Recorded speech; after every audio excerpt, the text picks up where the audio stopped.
How Bizarre is intended for mature, open-minded audiences only. If you are easily offended, we suggest you turn this wacky shit straight off. Did you want to talk about your Portland trip at all? Was it... Oh, sure, I'll go over it real quick here. I decided I need a little mental health break. A coworker of mine that I like quite a bit, he was like, hey, we're going down to Portland for a little guys trip. I'm like, what are you guys going to do? And he goes, go to outlet malls. And I was like, okay, so strip clubs. Yeah, I'm listening. So it was a couple of work buddies of mine, and it was really fun. It ended up being a few people that went. But they were like, "Ooh, we were nervous to invite you because we were worried you want to go to some of those silly pinball places." And I was like, no way, guys. So I just went down a day earlier. Yeah, so I just went down a day earlier to get my pinball fix in, which was great. Yeah. So it was great. I got up and ran a 5K on a Sunday morning. But Portland is fucking gross, man. I mean, I'm sure I haven't been to downtown Seattle in a year either, but it's just full of tents and garbage. I couldn't believe I couldn't even run the route the route I'd like planned. So fucking just, I mean, like, it was just bizarre. Yeah.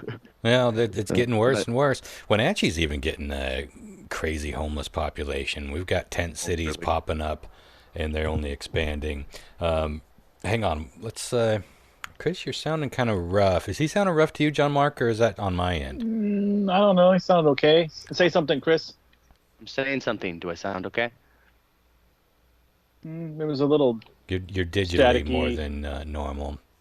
I mean, do you have any kind of background things happening? Seems like this happened before, but you were able to fix it.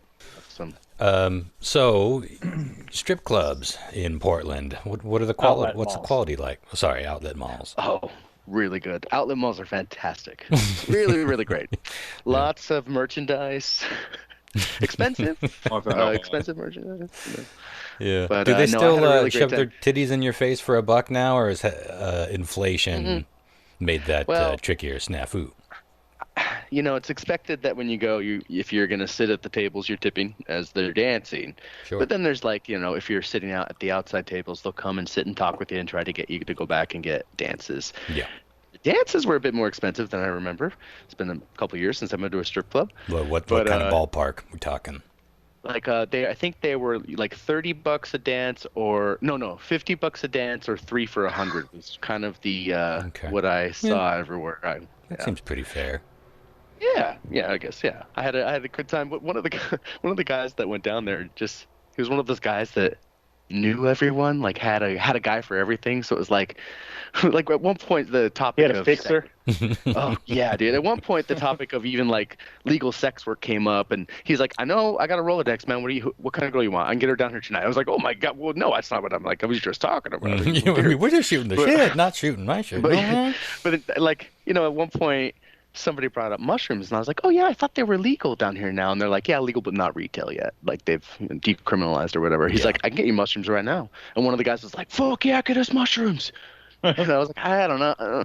And the guy was like, oh, hold on, beep, beep, beep. So sure enough, we're at a strip club. And the guy's like, oh, hold on. And he goes outside and fucking buys like a half ounce of mushrooms from this guy. So, which was fun because I can take a little bit of mushrooms and have fun. But one of my friends that I went with could not. And he got fucked up. He ate them like popcorn. And I was like, no. The last place we went to, the bouncer pulled me aside. It's like, hey man, your friend ain't right. How many times have we had that? Had someone tap us on the shoulder and say, "Hey, boy ain't right. Your buddy ain't right." He's like, you gotta keep an eye on him. Keep an eye on him, or I'm gonna have to kick you guys out. So I was like, all right. But I'll tell you one thing that I found interesting is the new thing that strippers do is they hand out like business cards, like their Instagram, their OnlyFans. Smart. I was like, I came home with like a pocket full of these fucking cards. He's like, Christopher F. Hart has a new hobby.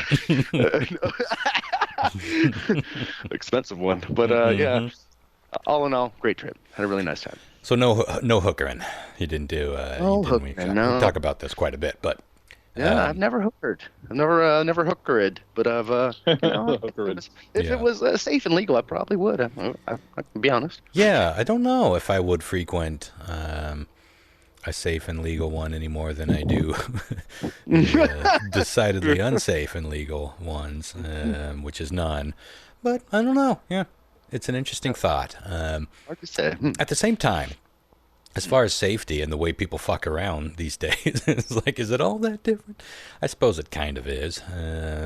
But not that much, really. I mean, I don't know. This is the thing. You never know. You could be fucking someone who's had 3 partners. I know a lot of people love to make a big deal about the partners. That's a question that usually comes up at some point as dating maybe morphs more into sort of maybe this is going to become a relationship. I never really asked that. I never really asked that question. I mean, I did when I was in my 20s, and I just didn't have any tact. I said, I mean, you fucked. But What's your body count? yeah, the body count. And so you never know. Like, you could be number 4, you could be 44, you could be 444, and I'm sure I've been every one of those numbers. 4,000. Yeah, well, if you're fucking racking up them crippler numbers, Wilt Chamberlain. No. So 3 points. 3 points. So you never know. And how many of those people that are even doing prostitution are full on fucking? There's lots of other things too, you know. Yeah, sure. Interesting. Interesting topic. Always interests me, sex work in general. But the legalization of it, which I feel like is forthcoming at some point, is always intriguing to me. Has someone got a window open, or is that my traffic that my mic's picking? I don't know. I was just pouring water in the sink. Sorry. No, it's been going the whole time. I think it. Yes, Hey. John Mark. Are you sitting outside? No, I just said that. I'm totally inside. No, I know that wasn't a car noise. Room. Yep, that's the sound of a highway, all right. Just so you know, Might be Ron, my mic. Yeah. I can't get my backup to work with this shit. It's not Okay. pulling from my mic. It's pulling from my fucking VR headset, and I don't know why. Well, here's hoping, because I I think tried. this would be a fun episode. I always run the backup myself, so we well, should, I did it for we you, should be good. So. Should be good. I wanted to talk a little bit about going back to TikTok, because I gotta say, boys, I'm kind of full on obsessed. And no one's more surprised than me. But it is not. I'm still confused, because I am still seeing in my if I go to TikTok Live and I start scrolling through, I'm still seeing mostly girls with their boobies in your face, and they're, sort of fishing for the monies. Checking that out. I don't watch those. Like, those are boring in like They still popping up. It still just- pop right up in your feed. few minutes. And yet Interesting. I follow 2 to 8, Isn't 2 it? to 9 a day, but I don't follow them and I don't watch them, so I don't know why it keeps popping up. But I have discovered some things that I'm kind of obsessed with, and there are these 2 dudes. Let me finish. These 2 dudes in Ukraine. No, I've heard enough. They're from the UK, and their username. I wanted to share some of these in case you guys are ready to rock landscaping, and 2 is the number 2, as if it were a Prince number. Ready to rock landscaping, which doesn't tell you anywhere where the story's going. I don't know how these guys got involved. I came in a little late, obviously, but it's just 2 dudes.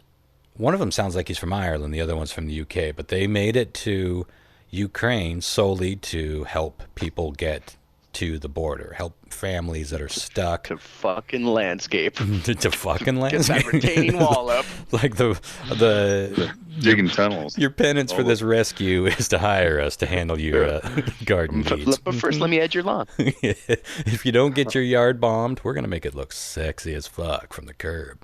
Oh my God, it's so If sad. there was a curb. But they are rescuing people. They were just like driving. I just caught one of their live streams, and they were driving through Ukraine. I was like, oh, this is interesting. They're just out on some dusty road. And, I'll take not a a dusty break road. from but my just- titty streams to watch that. Yeah, Sure, I'll hold take on. like a 9-second break. You guys got 9 seconds to win me, or it's back to Susie on her 30th minute at the gym, and she's getting sweaty. You know what I'm saying?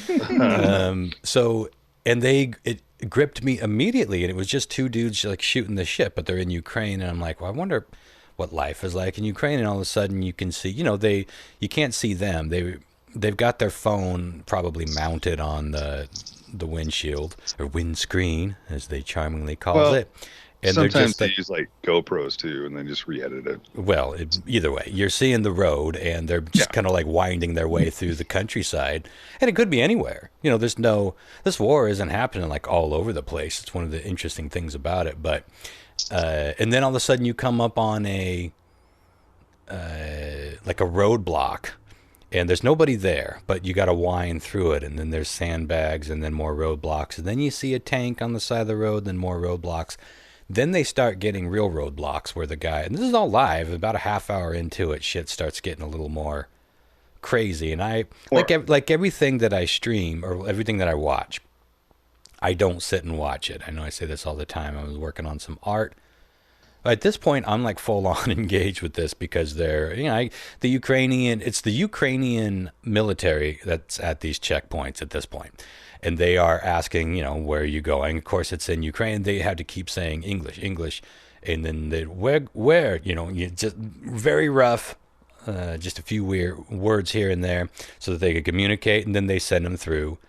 And then they end up to, I don't know, about 15 minutes down the road, there's another checkpoint. And then eventually they got past all these checkpoints, and then there was this long line of traffic. And they're like, well, why is the traffic on the other side of all these checkpoints? And they were trying to get to Sumy, which was an area at that point that has been heavily taken over by Russia. Not like completely taken over the city, but there were a couple of places in Ukraine where everybody was being warned to avoid because that's where things are really fucked up and you're not safe. Well, they were maybe 20 minutes from the border of Sumy, and they were in this big traffic line. And so I got busy painting again, and then all of a sudden they got at the end of the traffic line, and it was a checkpoint, but it was Russian. And then they got up in their face, and they're like, English, and you couldn't see anything. They just started yelling, and then the phone went, like, you could tell that they grabbed it off of the mount, and then they dropped it on the floor. And then it went black, but you could hear like mumbled yelling, like really panicked yelling, and you could hear the dudes being like, okay. They were just like joking around and stuff 5 minutes earlier, and now they're like shitting bricks. And then it just cuts out, feed cuts out. And at this point, it's like maybe 11:30 p.m. here, sometime in the afternoon there, and I'm like, I just kept religiously refreshing their feed to see if they went back on. I was like, no, you can't do that. And John Mark, would you mute your mic we can get the rattles minimized while I'm telling this gripping tale here. But and so I was, of course, terrified for these people, and there was no updates for like almost 24 hours. They finally showed up, and it was just like a tiny little video where they said that they were all right, but they lost their van. The Russians shot out their tires while they were in the car. Oh my God. And then they basically stole the van and took the food and everything that was within it. And that's all they knew at that point. They ended up somehow getting the car back, but it was fucked, so they had to switch another van before they went and picked this family up that they're trying to get to. Then they finally got to that house, and then they were able to do a little live stream because the internet was bad where they were, and they picked up the family, and last I heard they're heading out of Ukraine, but they plan on going right back in. So a couple of brave motherfuckers that are just over there doing it because they feel compelled to do it. And here they were broadcasting live on TikTok, and I just happened to catch it at a crazy ass moment. Unfortunately, none of the live stuff gets archived, so it's like if you miss it, you miss it. But they do, of course, talk about it. So if you want to check them out and follow their insane escapades, it's only going to get crazier for the time being, I think. That's Ready to Rock Landscaping on TikTok. And along that line, I found a couple other interesting Ukrainian things. One of them was this girl from the U.S. who was doing, remember the flight tracker apps that I was obsessed with for a long time? Yeah. Wasn't there an Al Qaeda plane over your house at one That's point? your house. Yes, Dive bombing it. Yes, well, I don't know if you guys remember, but it wasn't just that it was flying. Yeah, it wasn't just flying over Wenatchee. If you really zoomed up on that map, it was quite literally flying exactly toward the Roundsters home, and I just happened to catch it. So I took a screenshot, and then within like seconds, it just changed from saying Al Qaeda. You know, the plane was labeled as Al Qaeda. It changed to just being like a typical plane number.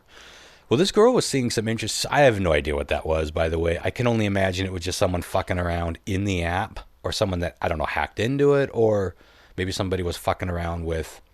I don't know how these things work. I don't know how these plane numbers get entered and where that database is being pulled from. But somewhere along the line, that's the only thing that makes sense. It'd be very unlikely for a group of Al-Qaeda operatives, if you will, flying over would name their plane Al-Qaeda. Like, that's not stealthy at all. Thank you for flying Al-Qaeda Air today. If you're on our right side, you'll see the Roadster's Scroggin orchard. If you focus on the back, there's a couple cows back there. They're not for eating. They're for transport only. Mm-hmm. Yeah. Oh, good Lord. That was a weird time, man. I had to stop looking at them shits because I was finding too many strange things. But this girl, her handle is Lens of Psi, LENSOFSI, Lens of Psi. And she was seeing all kinds of crazy shit, like Russian planes flying over Alaska, a whole bunch of military operations going on out of the blue that haven't been going on for a while. She's been doing this for a while. This isn't something she's specifically doing to Ukraine. But then she was checking out Ukraine, and there's all these inexplicable plane and activity things happening over there. And it was a fascinating watch. I watched her for like a couple hours the other night. So, yeah, I'm full on hooked on it. And then, of course, you get the random people at work. And I find that kind of cozy in a weird way. One thing I see a lot of, two things I've been seeing a lot of with that are people working at coffee stands, mocha shops. And that's kind of interesting to see them, how they interact with all the customers and which ones are good at talking and which ones aren't. Very interesting human study there, but that gets boring pretty quick. Hooters, on the other hand, is a different thing altogether. There are so many waitresses that are working at Hooters that are doing live streams. And that's really interesting because then you get that dynamic of seeing them work with a bunch of gross males, and I don't know, it's a fascinating thing. And I put the call out last week for people to let me know if they're on TikTok and they do TikTok live videos, what are they seeing? Is this just what they're showing everybody, tits, and then a dude working at McDonald's, then tits. A few people got back and said, no, we're not seeing this at all. Quit looking at you. I'm like, well, I'll look for like a few minutes. Like I'm saying, I have not left it on any of these booby, except for the Hooters. And the Hooters ones, they're wearing shirts. It's not like they're, some of these girls are in their undies. Nobody's naked, like I said. I did see my first nude on TikTok, and it was clearly accidental. She thought she had hit. There's a pause button when you're streaming just to make the screen go blank, but the comments still come in, and you're still live. Doesn't interrupt the feed. She thought she hit the poor woman. She thought she hit pause, and then she just backed up, and she had like a walk-in closet in the room, and she just dropped trowel and was completely naked.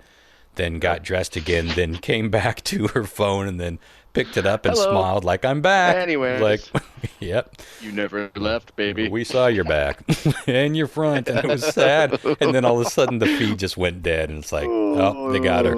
They got her. She lost her account. Too bad for making that joke. But no, I was going to tell you. I was always enthralled with Instagram. I still kind of am.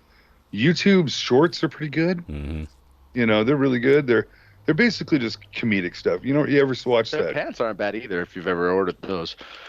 The what are? Yeah. Oh, that's good. Shorts Good pants. Lord. Just on fire tonight. Okay. Sorry. YouTube shorts. So YouTube shorts, they're just like 15 seconds, and then all I watch is the chicks that are ripping on guitars. There's a lot of musicians that are out there that are rocking it.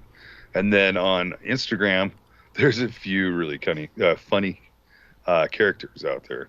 There's this one kid that's probably, I would say, 20 years old, but he uses a filter. You know, the big mouth filter with the big old eyes that makes you look all weird? Oh, yeah. Oh, yeah. He uses that as a second character, and he changes his voice, and it's fucking hilarious. The little kid that he kind of forms into is always getting into trouble and shit. He's kind of like Dennis the Menace of 2020. Dude, these are getting so good. I mean, there's the silly cartoony ones like that, but I was watching one of these feeds and I was like, good Lord, that woman has like flawless skin. And then she turned her face just slightly, and I didn't realize there's a filter on it. But she turned her face and the filter came off, and I was like, it didn't even look like the same human being. But the way that it was hugging every movement of her face when she was facing it, and in the proper lighting, I guess, however this works, was incredible. And it's like, this is this close for like that second skin or second life or whatever I'm trying to say. I can't use them. I tried. Way about if you ever see any of those ones that look like they're kind of look like a Disney princess, and you're like, wow, she looks a lot like a Disney princess. I've been able to pick up on those, and they're like the perfect little cluster of freckles on the cheeks. I've been able to pick that up, but the big eyes. Yeah, the eyes are the dead giveaway. What were you saying, Chris? We have a friend that I met when I was in town with you. That's mutual, and that maybe you know who I'm thinking of. That looks nothing like what I see. All the photos pop up. Like I am like, that's not what this person looks like. Don't get me wrong. This person's very pretty, like very pretty, wonderful person. But like in her own way, the extreme that these filters have taken. Yeah, it's always kind of shocking to me. I'm like that. I'm this perfect angel fairy from. And I'm like, I don't. Anyways. Yeah. I want to say when Instagram first came out, I have a friend that she. I don't want to get too much into it, but she was taking pictures. She must have been on the toilet, taking pictures of her fucking puss, smoking a cigarette. In the wait, no. Yeah, we need clarity here because cats are crazy on Instagram. Was she smoking a cigarette, or was her? What's happening here? Her vagina was right in the middle of the picture, sir. There we go. And she posted it. All right. And she did a couple other ones, and I got to work, and I started scrolling through Instagram, before work. And I said, "Oh, dude, you need to take these down. Everybody can see them." She's like, "Oh, shit, thanks." And deleted them, but I mean, she left them. I couldn't. A lot of people are sure see them just because it's the morning crowd. Everybody, when they're waking up, they get on their Instagram. It's the morning crowd. Well, I don't know how it works with Instagram because I see a lot of. Apparently, more and more places are straight up cool with pubic hair. Remember, you couldn't show growing up. You couldn't show pubic hair. That was controversial. Now, it seems like as long as you're not showing straight up genitalia, you can get away with, like, I see women posting like full on pictures of bush, and even dudes, as long as they're not showing any part of their schlong. So pubic hair seems to be allowed now, which seems silly, but it's like, I mean, we couldn't see that shit growing up without getting a hold of a Playboy or watching Porky's. Right. So it's interesting that I don't know what all the rules are. They probably go out of the way to not give you the rules, so they, because then everyone would just like walk right up to them and occasionally cross them. But sometimes you still see something that's like, there's no way that's allowed. And then there's the artistic thing too. That's so nebulous, like that. Who can even describe what's art and what's not? That's like a long joke of philosophical thinking. So you can get away with a lot if it's clearly art, but again, who makes that decision? Anyway, interesting. I have no idea why I'm seeing. I did the math. I went and checked. I'm only following like 25 or so things on TikTok, and the only boobies that I follow are the Radar Dames. I wish you guys had TikTok. One of you has to download it and just see. It's a rabbit hole, though. I promise you, you will find something. Chris, I guarantee you right now there's somebody live streaming a pinball tournament in some bar somewhere, and you would get sucked in. Oh, whatever speaks to you. Somebody going off about the Seahawks news that we're all crying about today. There is something for everybody. But anywho, yeah, the Seahawks bad news all around. Go ahead, Chris. You think TikTok's here to stay is what you're telling me?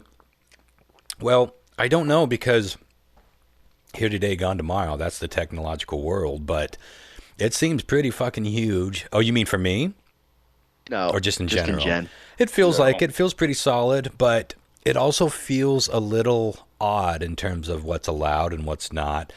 We're seeing a lot of things like TikTok accounts are being banned because a bunch of Russians are saying, oh, this is propaganda if it's coming out of Ukraine. There's a lot of interesting legal shit that we're seeing.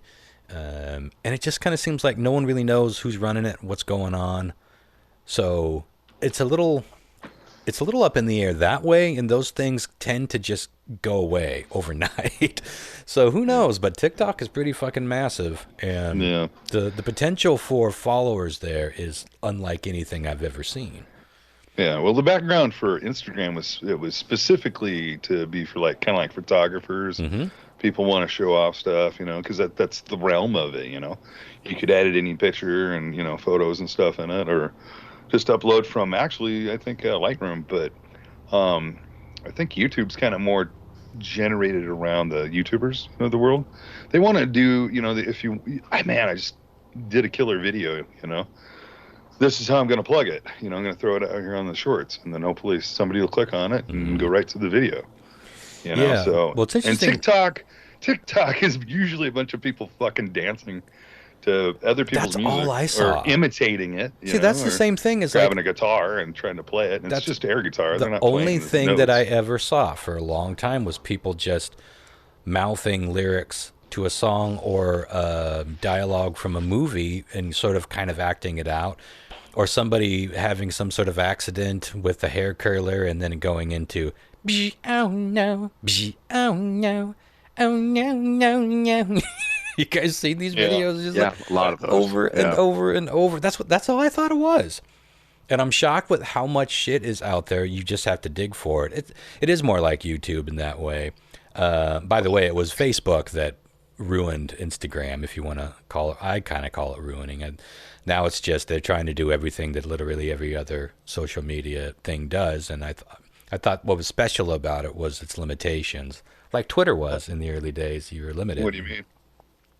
Well, when Facebook bought it, that's when you started getting the live streams and the videos and the reels and all that stuff. And the of course, their trademark but highly secret algorithms that changed everything.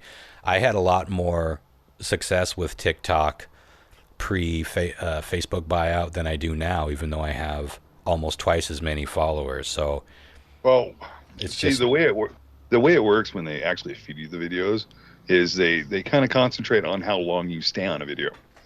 So if you're looking on boobs all the time, that's not panning out for me with TikTok.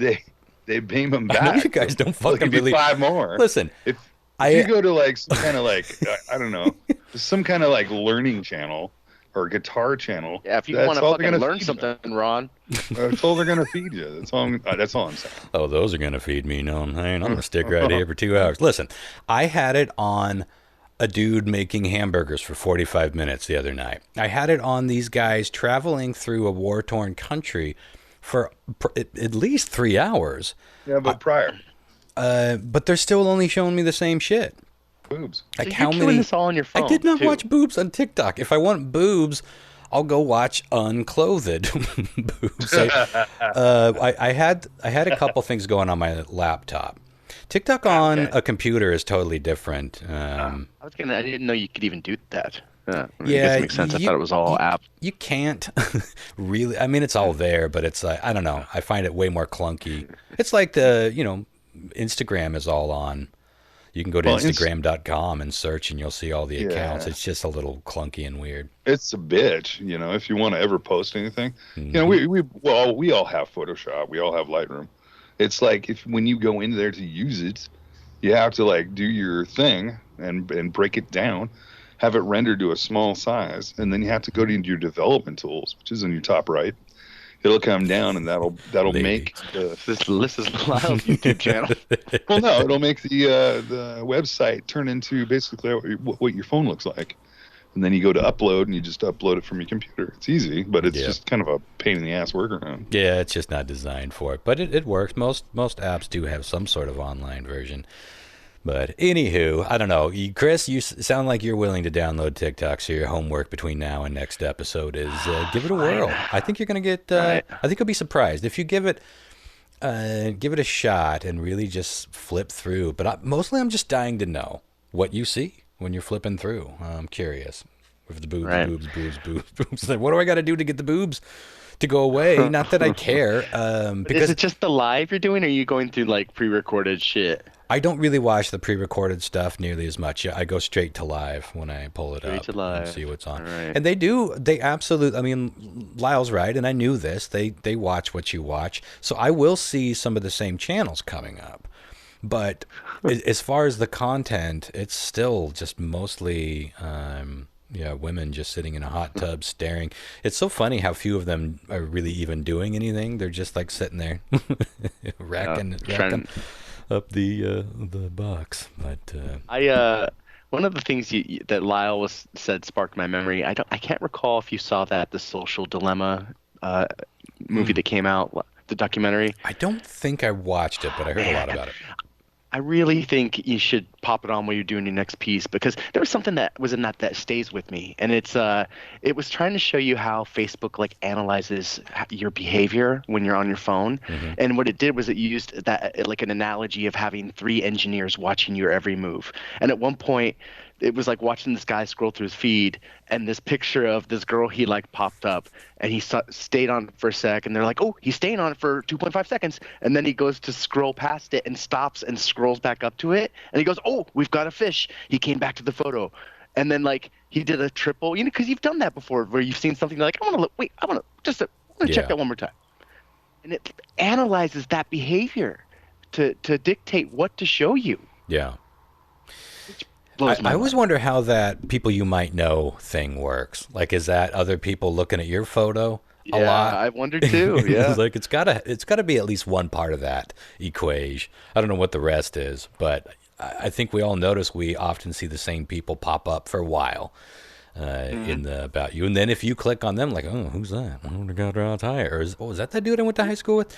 And you pop that up, and if you don't add them as a friend, you might still see it pop up for a while, and then, they'll realize, he's not interested, so let's give him that other person that he was looking at for 8.2 seconds. Yeah, it's creepy. Yeah. There's no question. It's creepy. And I get the hesitation for wanting yet another app. Even just not wanting another app is reason enough. But this one, it's possible that it's all kinds of next level algorithm, keeping a track on us. Yeah. I'm going to do one little news story, then I'm going to kick it over to you guys. I got a couple small news stories, but this one, I don't know how we missed this, and maybe we did and I completely forgot it, but I feel like I would have held on to this one. Did we talk about this was from a year ago, the missing pet tortoise that was found? I don't think so. So Lyle and I were talking quite recently about losing some pets. I had a crawdad go AWOL from my little fish tank, and Lyle had a snake go AWOL. And how long was your snake gone before you found it, Lyle? I would say 2 weeks. And that blew my mind. Well, this, nothing compared to this one. This snake was just found last year, or this tortoise was just found last year. It had gone missing in 1982. Wow. It's like some Flight of the fucking Navigator shit. It's for sure the same tortoise. It's the same tortoise. I'm going to read this right off of treehugger.com, and it says, back in 1982, the Almeida family was saddened to learn that their beloved pet, Manuela, a young red-footed tortoise, had gone missing.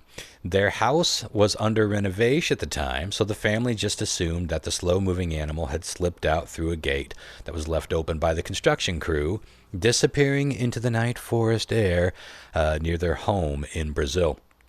But they couldn't have been more Wrong. The true fate of their lost pet remained a mystery for the next 30 years. That is, until they were met with an unexpected surprise. After their father, Lionel, had passed away, the Almeida children returned to the home to help clean up his cluttered storage room from upstairs, something hitting a little close to home here.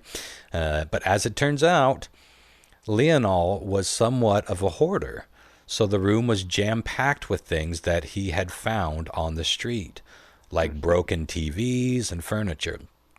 Deciding that it was mostly junk, the family set about moving it to the trash out front. But while son Leonardo Almeida was making a trip to the dumpster with a box of broken records, a neighbor asked him if he was intending to throw out the tortoise that was holed up inside. At that moment, I was white and didn't believe what I saw, Leandro told Globo Television. Was it eating this whole time? They mention that here. The family suspects she had been able to sustain herself grubbing on termites thanks to all of that unwanted furniture that was piled in abundance. And although she seemed to be surviving just fine in the confines of the storage room, Manuela is no doubt pleased in her own tortoisey way to be reunited with the family that long thought her gone forever. I do feel like we talked about this. But God, what a story. We must have, but it feels like I should have retained it. And still feels fresh. I think it was even a news quiz. So. Well, that's what I was thinking. Is like, this really seems like something that should have popped up on news quiz. Maybe it did. Maybe we'll talk about it again in a year. Speaking of news quiz, I can hardly contain myself. I can hardly wait because allegedly, unless this is just like our twin towers app coming out eventually, we might be getting a fucking soundbite, a theme song for Strange Triv. Weird News Quiz Triv. It is no myth. It is no rumor. It is what you have in store. All it took. But 'tis no soundbite. It is indeed a full theme song. And you made a guess about which direction I took it earlier today. We'll save that. We'll talk about that a bit more when we get there. But yes, indeed, there will be the premiere, if you will, of the Weird Trivia theme song. And I can hardly wait. Yeah, and we do have a guest. We do have a guest joining us tonight. I'm not going to tell you who. I'm just going to say we have one coming. Oh, interesting. Some Strange Triv will join us. I wonder who that could be. Curious. I really don't know. Here's a tiny little story, and then I'll kick it over to you guys. I'm tired of talking. The world's longest car has recently been restored to be a drivable car, so now it is officially on the Guinness books. And it's a 1986 American Dream limousine, now dubbed officially the longest car in the entire world.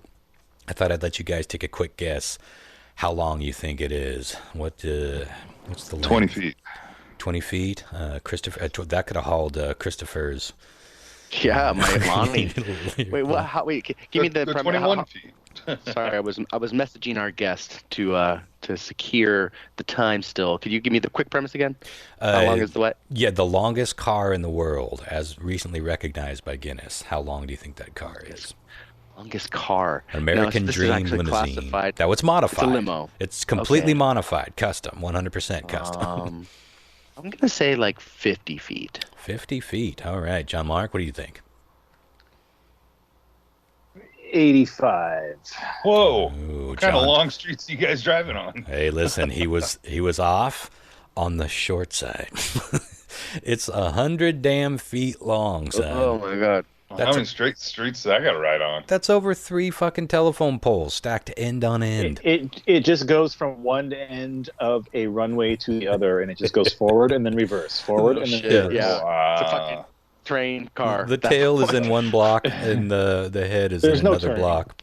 But that's true. That's the point. It is because ironically, for this car to show up at an event or a car show, it has to be shipped by rail usually because it is not street legal. You can imagine there are street blocks that are not 100 feet long, so it could be in 2 intersections at once.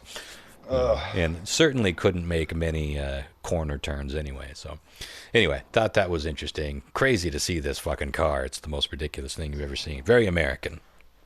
Of course. I do have a game, a round of elimination, and I think that'll be fun. Where are we at time-wise? About a half hour almost? 45. But if you guys got any stories, now's the time to toss them on out. The only thing I wanted to talk about was, as I was walking into podcast mode, I saw a story break about, I think his name is Jesse Smollett, the guy that was he faked the race attack. Yeah. Actor on Empire back in 2018, 2019, somewhere around there. Anyways, he got arraigned today. He got sentenced to something like, it's like 150 days in prison plus at-home time after that or something. But as he was getting drug out of the courtroom, he was shouting, "I'm not suicidal! If I die, it's on the judge!" And I'm thinking, this motherfucker thinks he's important enough to get suicided in jail? Wow. Like he's got some... Oh, my God. You know, that doesn't seem like a very stiff penalty for what I consider to be... I feel like this is an interesting crime because it's like when somebody... Like if somebody cries rape or somebody cries racism or some sort of assault, especially if it's racially motivated or sexual assault, when somebody cries that and it's not legit, that really does a lot of harm to these real causes. And I feel like there should be some stiffer penalties in the same way that we have Good Samaritan laws, or the same way that a pastor or a teacher or a cop, somebody who's in a position of power and respect committing some of these crimes, have stiffer penalties.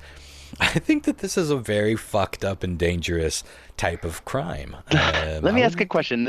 I believe this to be loaded and controversial, and I don't have really an opinion on it. But do you think it would be fair that the sentencing for that kind of crime should match the actual crime itself? Like if like the same sentencing as a rape, if somebody called rape. Oh, interesting. Off the top of my head, I'm going to say that's a good place to start. I think we can ballpark it. Like because you could have very well caused this other person this other innocent person or these innocent parties, as deemed by the court, or if not yourself and through later admissions, you could have sent them to that very fate. So that's an interesting Twilight Zone angle. And I am a fan of the spirit of an eye for an eye. I'm a fan of the spirit of capital punishment, but I'm against it in practice because too many innocent people, end up going to their death. I mean, how many people get sprung from death row after being on it for several years because of DNA or some other evidence? True. So it's not the philosophy and the spirit behind those kinds of capital punishments that I'm against. I'm 100% for it. I love that kind of justice. That's some Charles Bronson-esque justice, motherfucker. Hell yeah. And death wish. It's the margin of error, the consequence of it. And boy, is there ever. And however slight, in the grand scheme of things, it's pretty fucking big when you're that person who's sitting in prison, either waiting to be electrocuted or just never getting out ever because of people like this who, well, not just because of people like this, but because of a lot of faulty systems in place. But at least to some degree, by people like this, making false accusations against innocent people for one reason or another. Yeah, that should be a very, very, very, very stiff penalty when you can prove that somebody was making up those kinds of accusations. I think so. Ow. Yeah, I agree too. I'm not sure if eye for an eye, I guess it depends on the, I don't know. It's tricky. Everything gets tricky when you start breaking it down. But again, in spirit, I'm with you. Yeah, I think he should. I think there should be more consequence for that kind of thing, for sure. For exactly what you're saying. Yeah. Anyways. Well, we see it from time to time with sexual assault, but I know that Amber Heard? Is that Johnny Depp's? It's Amber something. I think that sounds right to me. Ex-girlfriend or ex-wife accused him of all sorts of abuse, and that panned out to be, again, as determined by the court, that she was lying, and so now she's in hot shit for making those accusations, and we need to see these people penalized. But again, that doesn't take a lot of these, especially famous cases, to really put a monkey wrench in otherwise making progress with things. Go ahead, Lau. Yeah, the thing about her, she actually made money off of it because her acting career fucking just exploded after that. You know, I don't know Johnny much Depp's about just her. sitting there going, "What the fuck?" You know. Yeah. I never did anything. Yeah. Well, I remember hearing somebody leaked a recording. Maybe it was Johnny Depp. He's the only one that could gain from it. A recording of him in a room with Amber, and she was just berating him and going off on him, and you could hear her like slapping him, and he's just like, "I'm sorry," you know. He's just like sitting there, kind of like a cowering puppy, and you're like, "Jesus Christ, he's Johnny Depp. What's it? Why is he putting up with this shit?" I think from everything I've read, they were equally shitty to each other. I don't think he was very totally good to her believable. either. Yeah, and so, but like I hear what you're saying. And maybe he was recording. Yeah, and exactly. So there's a lot going on there, but I think they're both fucking shitty people. Honestly, from everything I've read, I'm like, fuck both these guys. They deserved each other, maybe. That's often the case. Yeah, sure. Yeah. But again, the theory is the same. You know, when somebody is accusing you of something, although I guess that's different. If I don't know how this case turned out. I have to look more into it. Why they determined that she was full of it. I don't know. Maybe it was just witness testimony and recordings like that. But, you know, we could all record a pre-set up scenario in our defense. Go ahead, Lau. All I know is I don't want Mr. Scissorhands coming after me. Nope. Yeah, no. Not at all. Schling. Yep. Yeah. Speaking of Burton's, you see that they're finally, seems like they're getting around to the Beetlejuice sequel, huh? Is that done? We'll see. I'll believe it when I fucking see it. Yeah, that'd be cool. I thought we proved that was kind of bullshit at one point, but then maybe it was COVID that put it on pause. I think it's just one of those things, rumors floating about, and they've talked about it for so long. Yeah. I'm not terribly excited about it, but whatever. I'll watch it. We're nostalgia 80s everything still, so. Yeah, it's been so long. I think it would be probably awesome, you know, with technology they have and the animation that we have, it would be probably pretty fucking epic. Yeah, definitely special effects wise. And I also think that Keaton would step back into that role like that and just for sure. It, you know? I mean, that was all him. It probably doesn't matter that he's aged because Beatles just looks like fucking garbage anyway. So it's like, yeah, he looks like a corpse. It looks great. It's even worse. We had to put on less makeup. I didn't come to see Botox juice. Oh, well played. Lyle, did you have any stories before we get onto my little game here, and maybe we'll do a truncated version? I haven't had it in me. Don't know if you know this, Rob, but I almost died. I was in the hospital for a month. You know, I only ask out of politeness, not out of expectation. I mean, we're already at 50 minutes, so we got. I did dialysis today, and you know, I'm driving again. I got like placards, but fuck, dude, I haven't had any sleep. Fucking whole house is under renovation. Jesus, man, you know, got issues. You have no fucking idea, dude. They ripped the whole fucking downstairs apart. Yeah, I thought that was going to be. We got to put it all back together. Luckily, I think we dodged having an exterminator come in here because I think no termites. No, mice. Oh, for the mice, the rats, Yeah, ate through the fucking water lines, dude. Flooded the whole basement. When I had water in my house, that's when I got... we mostly have softwood termites here. We don't have many of the hardwood ones that can eat a perfectly healthy home. So anytime you get water damage, that's why you got to get on it right away. Well, you know, when your house to collapse. But when it's soft, those termites, they sniff it. And they will eat every fucking ounce of it. That was one of the most John Mark. insane discoveries. Oh, yeah, the rattling. The rattling's just carrying over, bro. We all got to pitch in to get John Mark some sort of better mic scenario. So we just have to stop saying that. But, so go ahead and mute. Oh, did you have something you wanted to say, though, John Mark? Well, I had to, you fucking guys. My headphones had a fucking big knot in them. I had to untangle it, but I didn't mute beforehand, so that's what you were hearing. I was just here to rattle and roll, baby. Shake, rattle, and roll. I thought there was, but we had the same intense. thing. I don't know. I think you guys knew about that. God, we had a rat that ate through our fucking water line, too, in our shower. We had to fucking demolish the whole shower. No. John Mark knows. Mm-hmm. He ain't shaking that. Fucking awful. He ain't shaking that rock up for nothing. I got in the shower. I turned the water on. I was like, the water pressure seems a little low.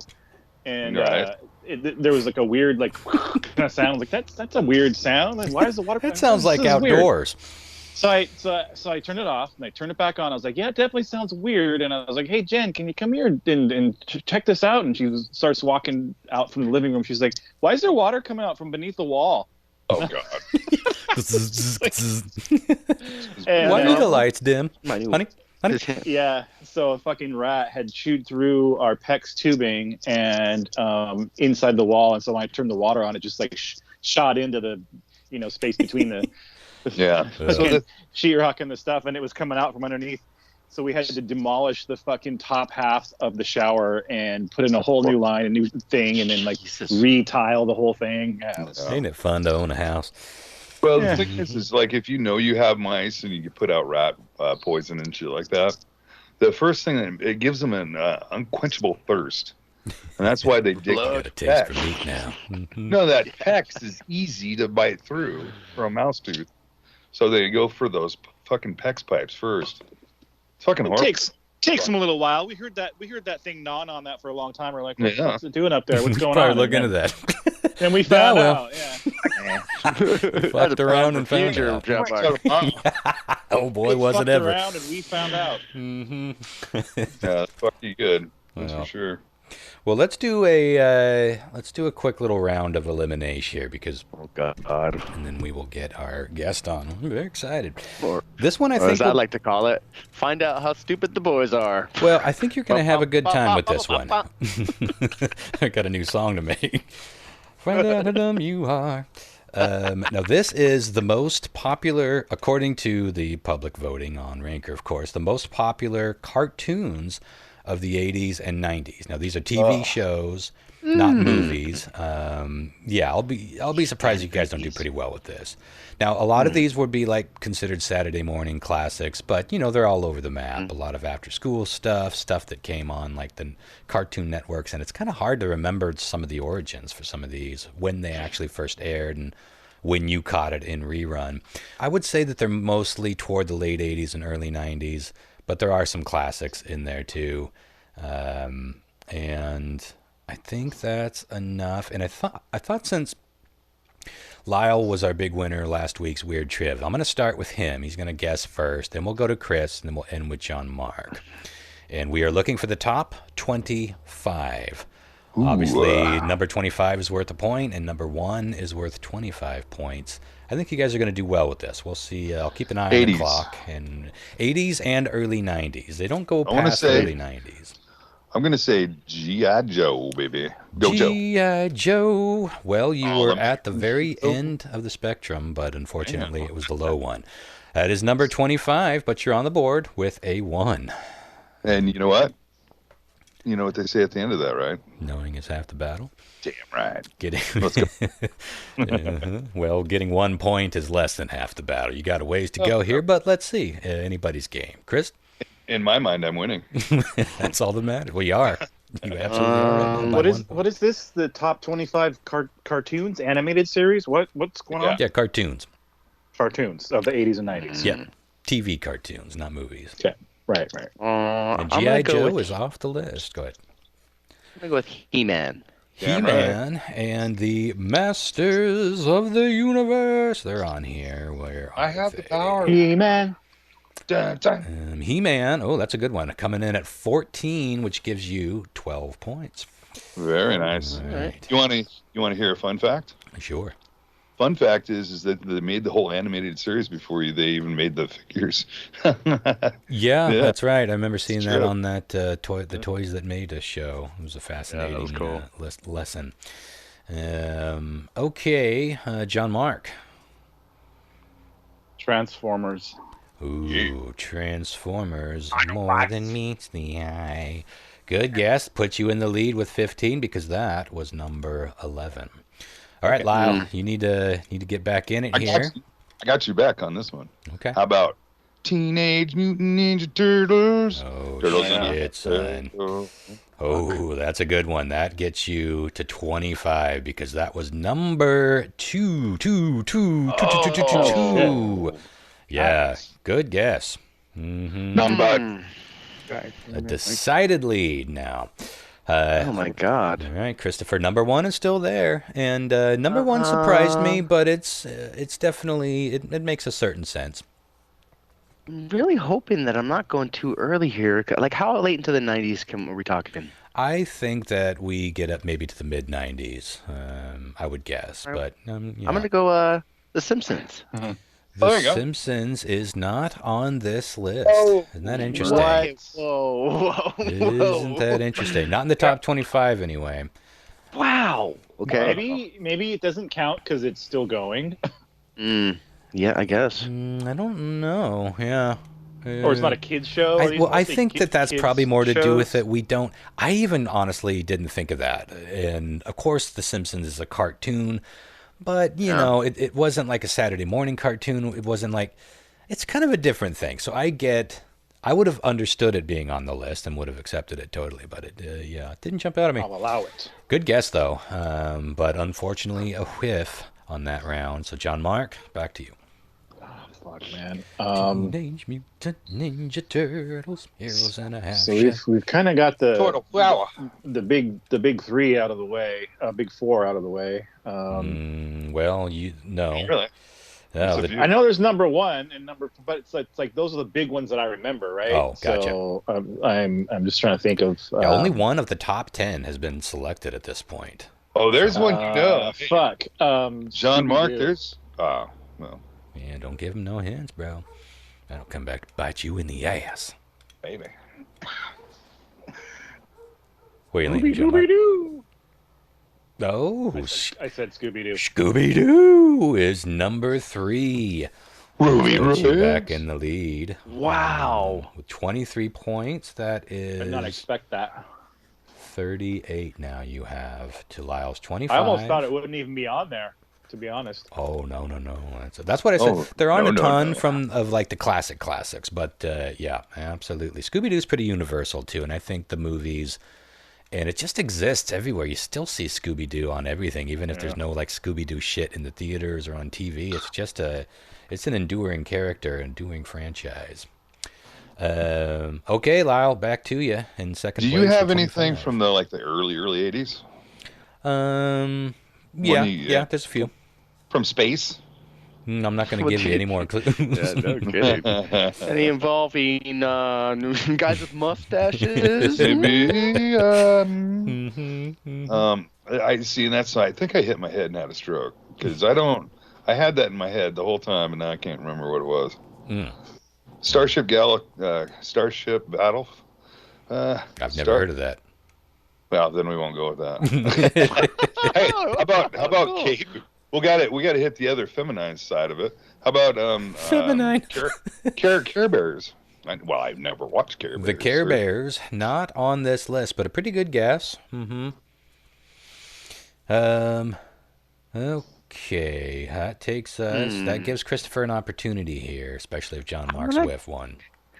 I'm gonna go with my favorite show when I was in grade school. I used to be really excited to come home to, even maybe into junior high, and not quite into junior high. And that was fucking DuckTales. Woohoo!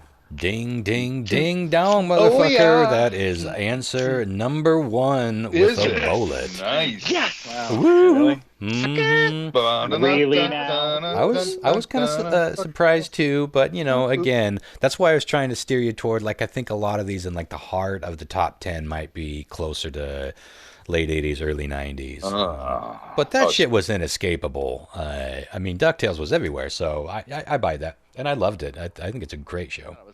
There's Taking a leap on that one. It was a good gamble because now you're only 1 point behind John Mark for now, but it is his very turn. John Mark? Oh, fuck. Let's see. Cartoons. From the 80s. This is one of those, when I go through the list, you're going to be like, oh my God. I know. Guys are doing well, though. Very few whiffs. Shoot. 90s. God. I mean, I want. Fuck. Rugrats. Oh, there you go. guess. Rugrats is on the list. Let me find it. I know it's on here. Rugrats, not too bad. It's number 20, which gives you 6 points and brings you to 44. Is that right? 38 plus 6. 44 to Lyle's 25 and Christopher's 37. All right, Lyle, this is your chance to stay in it here. Need another big one. This is what I'm talking about. Talking three little rugrats that always got in trouble, and they like to sing their jam. And it was Alvin and the Chipmunks. Oh, did you say chipmunks? Chipmunks. I'm a little sick, dude. I know. I should lay it up on you, but it's a good guess. 16, and that puts you right back in it with 10 points. So now we got a pretty close game here, guys. We got 30. Lyle has 35. Christopher has 37. John Mark barely in the lead at this point with 44. So this is getting interesting. We'll do a few more rounds here.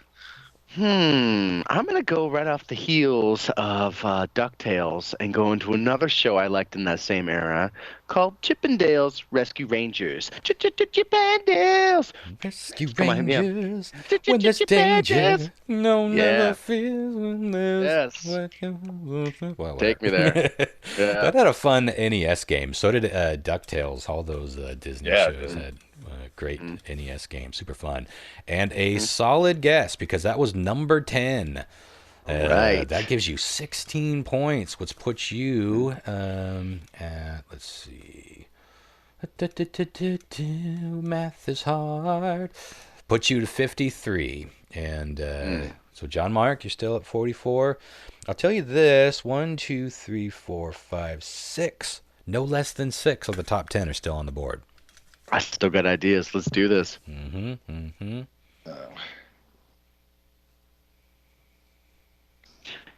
John Mark? Did you forget to unmute? What? I thought it was Lyle's turn. No, it's yours. Yep. I'm last. First. Yeah. First. Yeah, whatever. Chippendales, Rescue Rangers. Man, there's probably a bunch of these I actually didn't watch, but there was one right in that group that I'm like, I don't know if I want to tempt fate, take one more dip into that era. Let's see. I'm trying to think. Dive into that Adult Swim. It didn't exist. None of that on here. Oh, bummer. There's one thing I can think of off the top of my head, and it's probably not on there, is Ren and Stimpy.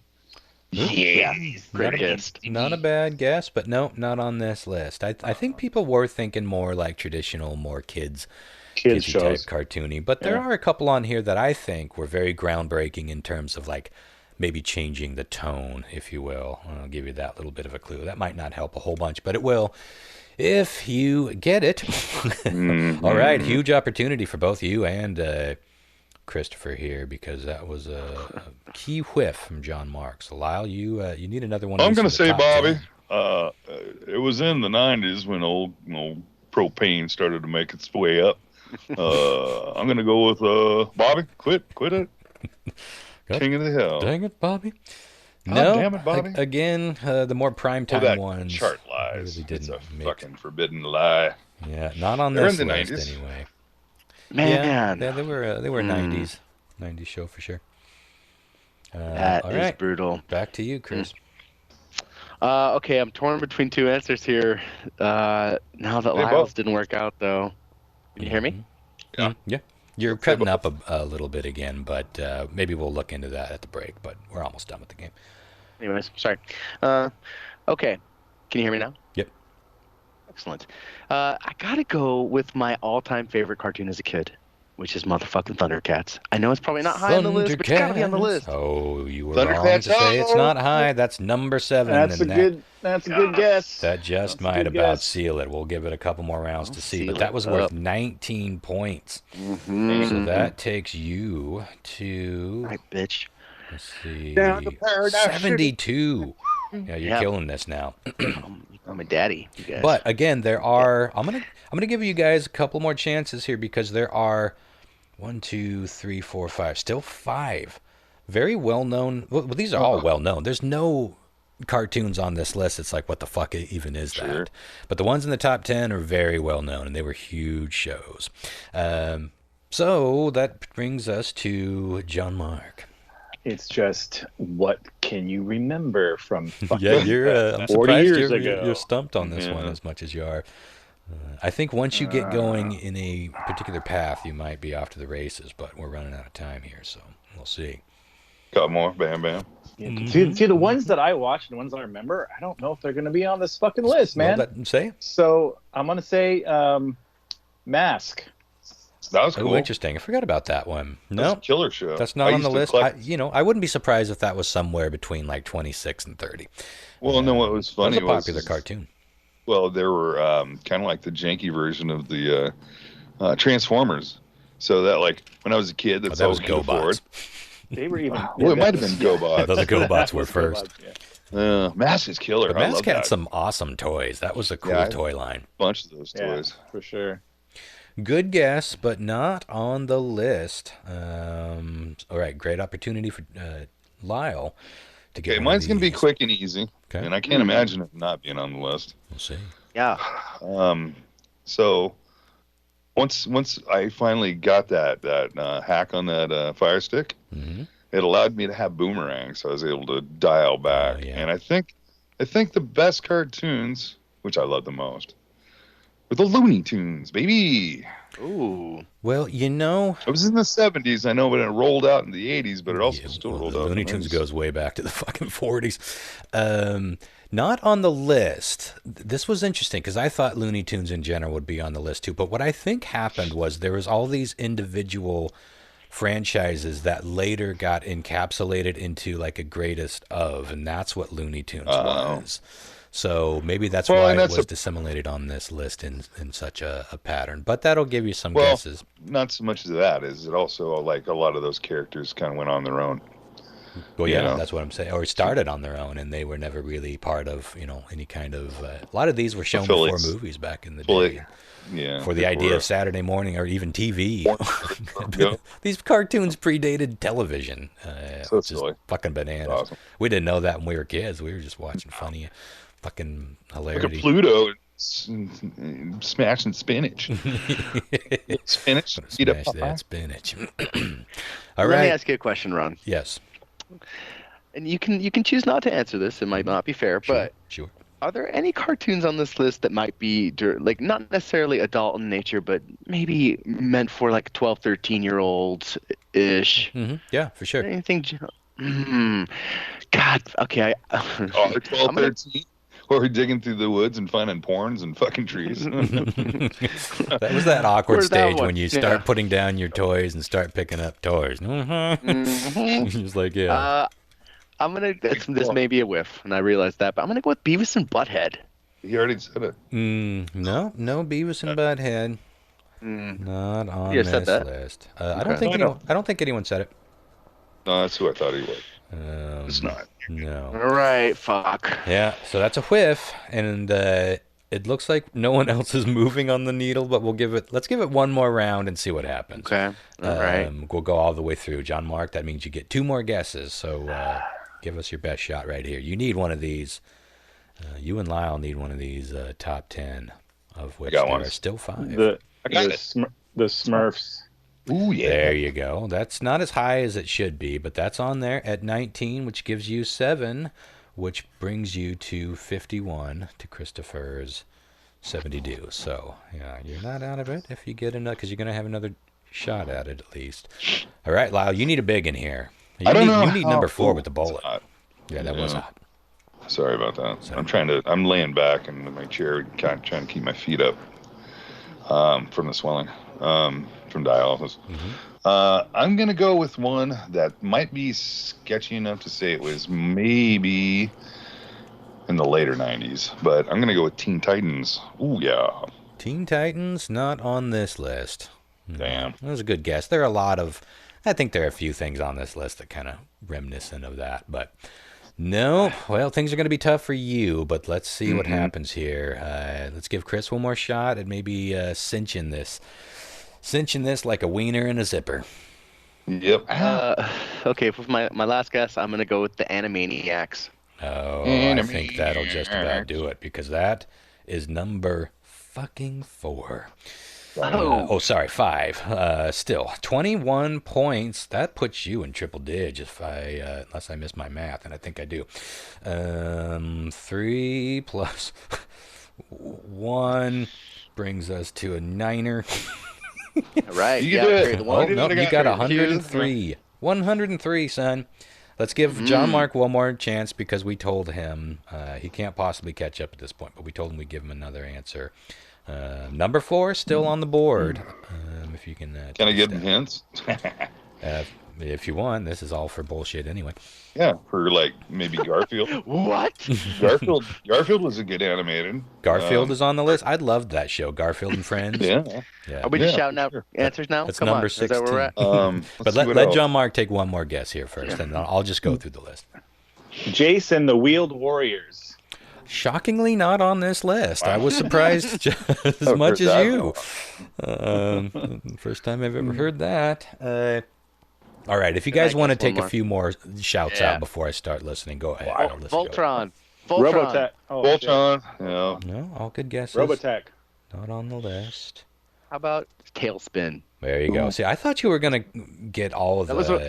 That was the one I was afraid to go for. I was like, ooh, maybe that's it was barely in there at 23, but there's another one from the Disney Afternoon.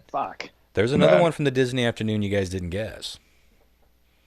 What is it? It's the terror that flaps at night. Darkwing Duck. Darkwing Duck. That's All right. those shows were good, I thought. What about Speed Racer? Nope, no Speed Racer. Too early. Yeah. What about Yogi Bear? Yogi Bear. I thought that was on this list. No, I guess not.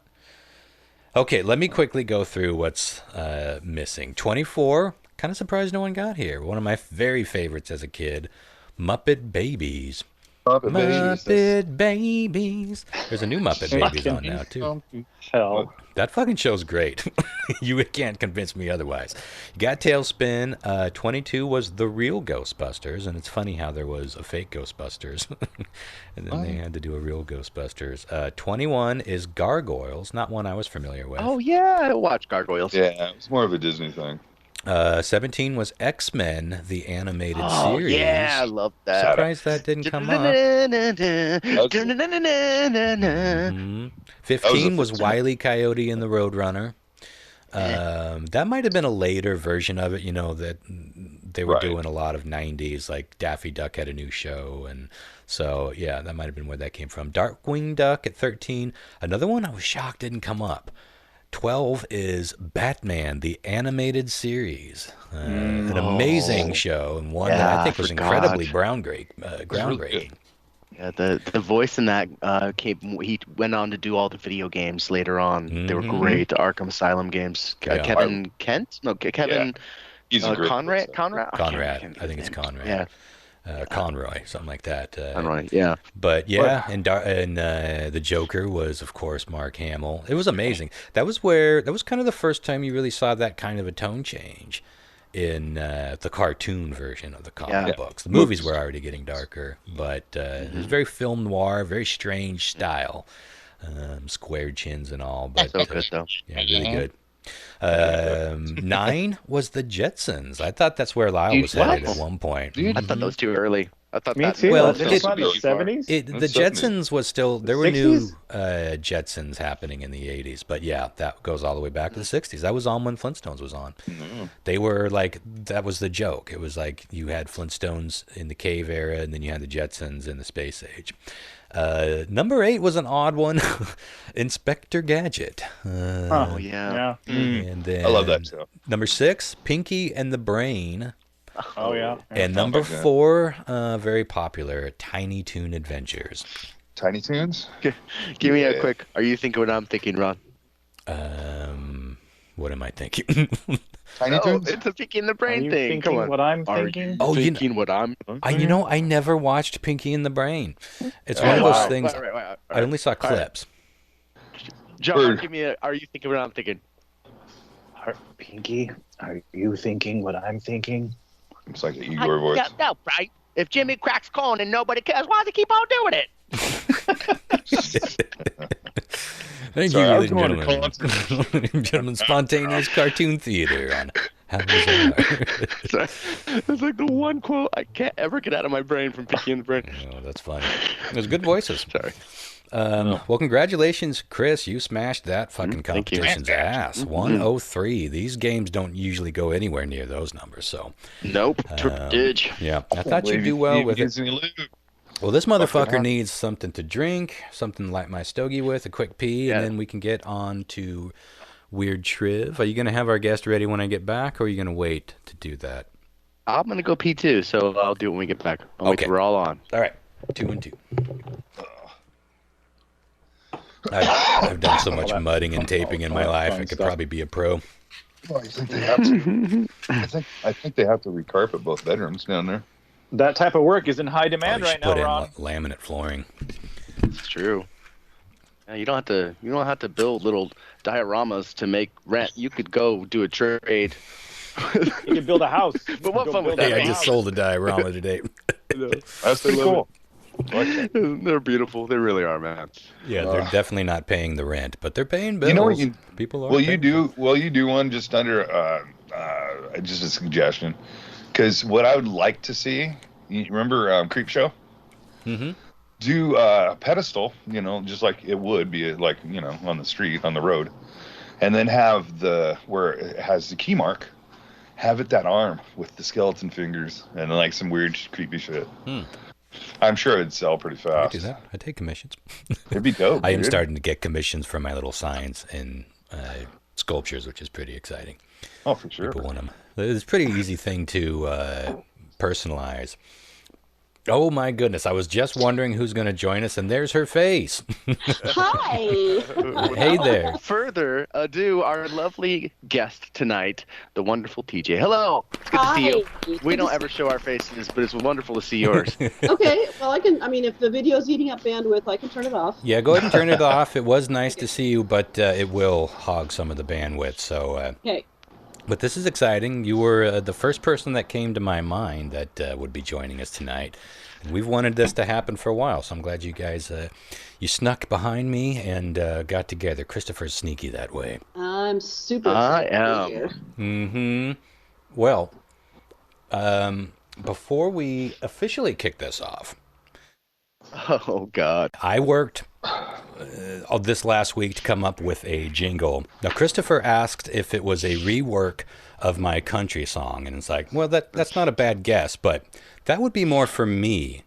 This was something that I wanted to be more catered toward Christopher's interest. No, you did not. So I thought for sure it was going to be...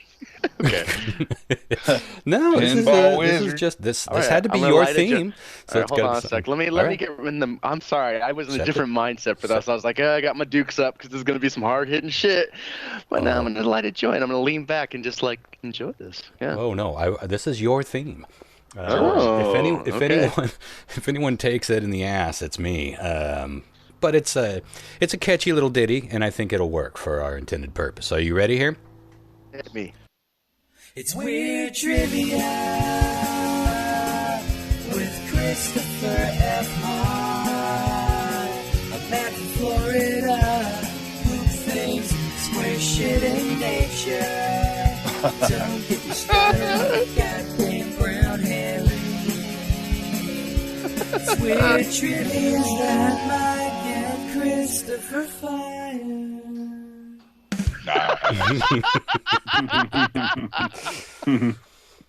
So there it is.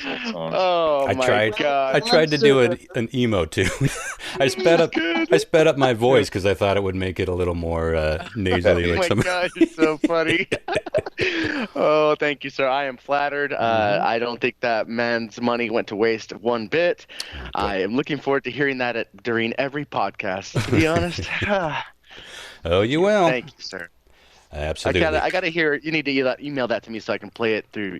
I can actually hear it. Put it on repeat and fall asleep to it. My ringtone. Oh, absolutely. And without further ado, shall we dive right in on this, huh? Awesome. Yes, 100%.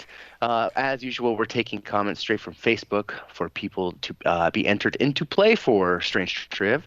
Speaking of, last week we had a winner. It was have it written, Russ McCaw here. Lyle won for Russ McCaw. And if I'm not mistaken, I was pretty baked by the end of that podcast. But was the prize that you agreed on a subscription to the your magazine? Your is that? I'm definitely willing to do that. I'll reach out to Russ and I'll work with him because we're friends on Facebook. We'll figure out something that's agreeable. Perfect. Okay, so we are reopening the floodgates, if you will, for previous winners to get back into the mix here to earn again. I'm still one prize behind. I will get that out, sir, I promise. But I pulled the rug. Yeah, I know. Yeah, I know. I feel really bad about the one prize that I haven't sent out yet. 2 digits in the year, a calendar have passed since I've been on time. It's okay. It is okay. It's all okay. It's all in fun. Yeah, for sure. It's weird trivia. Right? Listen, I'm still a little bit by aliens. What can I say? I'm still a little bit gun shy after I'm almost killing a dog. Okay. I heard that. Yeah, it's better to be safe than guilty. Yeah, indeed. Okay. So Ronster, you're going to be playing for Melody Stair tonight. Oh, nice. John Mark, you're playing for Luke Karen, and Lyle's going to be playing for R. Ben, and TJ will be representing herself. Nice. We'll move on This to is probably your round. best bet.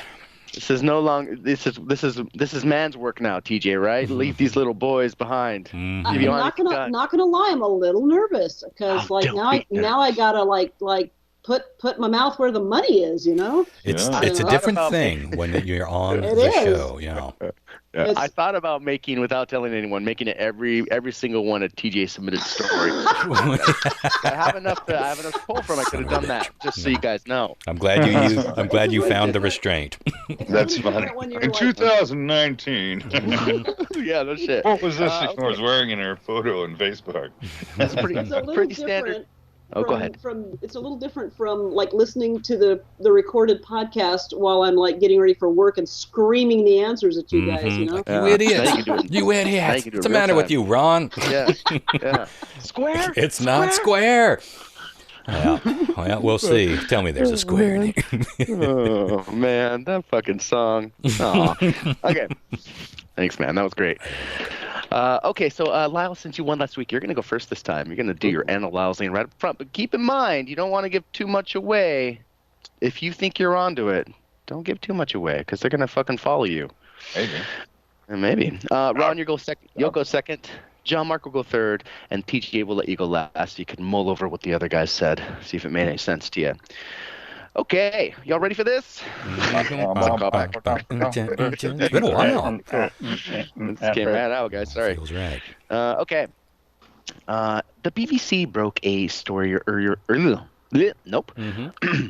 The BBC broke a story earlier. One more time. Flubbed words. Do it better. Fuck. Yeah, I could have done a second verse. Make me sound good, Ron. Do. I'll get right on it. They were breaking a story about a 10-year-old girl and her Amazon Alexa. Now, in the story, the girl was asking Alexa to give her a challenge. This is a common command you can give your Alexa. Normally, Alexa will give you a range of things to do, like bend over and touch your toes for 10 seconds, or hop on your leg 25 times in a row, etc. It's actually kind of fun when you have for family entertainment. Like I've done this with Logan. But when this girl asked Alexa to give her a challenge, her parents and her were both fucking terribly alarmed when Alexa said deadpan this. A, try holding your breath until you go to sleep. No. Nice. That's how I do it. Alexa, I choose life. Yeah. B, send a nude photo to a stranger. What? Okay. That's just... Jesus. Put your pet's paw in the garbage disposal. Ooh. That's just wrong, too. Or we all have one D. that deserves it, though. I mean, if we're being honest. We don't want to go through, but we think about it. Just not good listeners. Woof. Or is it D, stick a penny in an electrical outlet? Oh, that sounds legit. Yikes. one of these things. None of these got better. Right out of Alexa. Well, here's the deal. Alexa's not. I mean, it's fairly old, but I would think that it would have more of a PG-13 limitation to it, even if it was. I'm sure it has some type of like adult setting to it versus like a child setting. Well, if you got to set it sometimes. Adult setting might be a little bit quirky, It's like the algorithm, just like what Ronster, like tits or no tits, right? It's a joke, Obviously, it's a joke, but I'm going to go with the pennies in the penny in the outlet. I see what you're saying. Yeah, tricky joke. It's the softest thing I could think of, They're all bad. Sure, there's no question. Yeah. They're all bad. Yeah. There's no good ones, like kick your fucking dog out the fucking door or something stupid. Yeah, well, that's on the good side here. I don't know. I mean, versus what you got to play with. Something funny like kick your dog. Yeah, versus trying to spawn the fucking garbage at school. So who's going second? You are. Well, Lyle's got an interesting point with the joke thing, but I feel like this is more like just something that got lost in translation or lost in the shuffle, some sort of tomfoolery like that. But I'm leaning toward putting the penny in the light socket, but I'm trying to think of how that would happen. Remind me what A was. Try holding your breath until you go to sleep. I'm going to do that. That's right. When I heard that, I was like, maybe, just maybe this was some sort of self-help thing that was like a meditation explanation that went awry. That makes sense, sure. It's only guess. They're all terrible things to come out of your robot's mouth towards your children. Yeah, for sure. Okay, John Mark? I'm going to go with A. Also, hold your breath until you go to sleep. I suppose it would work. At some point. I mean, one way or another. TJ. And nobody's picked the nudes one, right? Not yet. Because I could see that happening if like the parents had. If I don't use an Alexa, my roommate has one. And I don't really know much about it, but if the parents had it on like some kind of, adult humor setting or something, does it have that? I don't know. Yeah, but I could see it. Alexa suggesting that to a person to send nudes, but on the other hand, that's See, this is the problem. The second. I know. That also sounds very much like a Christopher Hart made up one. Well, that's the other problem is he makes up so many good ones. You're like, but then. Oh fuck it! I'm going to say the penny in the socket. Penny in the socket. Yeah. All right, you and Lyle going with the old penny socket answer. Before we move on, TJ, are you using a microphone or are you using your laptop's mic? I'm using my webcam's mic. Is it not very good? If you could try push in can you get a little closer to it? I can't. I'm gonna mute it so you don't hear all the adjustment. Hang on a second. Okay. How's that? Does this sound a little bit better? Way better. Yep. Okay, I had it kind of far away because I thought we were going to be using video, but since we're not, I can have it right up here. Yeah, that's much better. Okay. And I'm muting because my cat walks around going burp, burp, burp, burp, all the time. I don't want you to have to try to mute that. I thought that was Chris. Indian food. Okay, so where are we? Okay, we're going to move on to question 2, which is a weed-related question. And as such, I have decided to make it worth 2 points because this is my kingdom, my world, and I have a theme song now. That's true. It is your word. Let it go right to your head. All right. Yeah, it will. 2 points. 2 points on the line here for this weed-related question. 2 points. Yes. Look at that, right? Yes. And Thank almost you, like Lyle. a robotic. I didn't have to ask for that. It just happened. He was just on it. Yeah. Oh, fucking A, Lyle. You're getting a raise. Mm-hmm. All right. From 0 to 0.5. Uh-huh. Yeah, all right. Instead of 3 potato chips, you get 5. Gotta eat them all at the same time. Okay.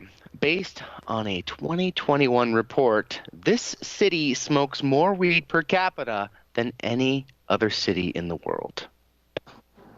Oh, easy. Is it New York City? New York City. Delhi, India? Ooh. Well, no, they're interesting. Is it Cairo, Egypt? Oh. Is it Portland, Oregon? Uh, Fresh in your Or is brain. it Toronto, Canada? One of these is the real answer. Interesting. I'm not sure if weed's legal in Canada, to be honest with you. Oregon. I love gonna say Chris it. is like, I could be wrong. I think they could have made it legal, but from the statutes and stuff and people I follow up there, they don't really. I said nothing about legal weed, mind you. yeah, just the amount that people smoke it. And by the way, Lyle, do you got like a fan or something by you? It's my oxygen tank, dude. Oh, okay. Leave that on. Want me to turn that off? Leave it on. I'll see you in a couple of months. Next time you call me up to play my Xbox or something, I'll be like, it's my oxygen Xbox, Ron. I'm flying to space. All right, sorry. Just continue. Love you, buddy. Okay. Again. I'm going to go with Portland just because they decriminalized all the drugs there, and it is a shipping port, and I think you could get state weed down to Oregon fast. Interesting analysis. Shipping port, deep. boy. You should have put the second state to be able to grow wheat in. South Dakota, or was it North Dakota? Yeah, Chris, you could have done this better.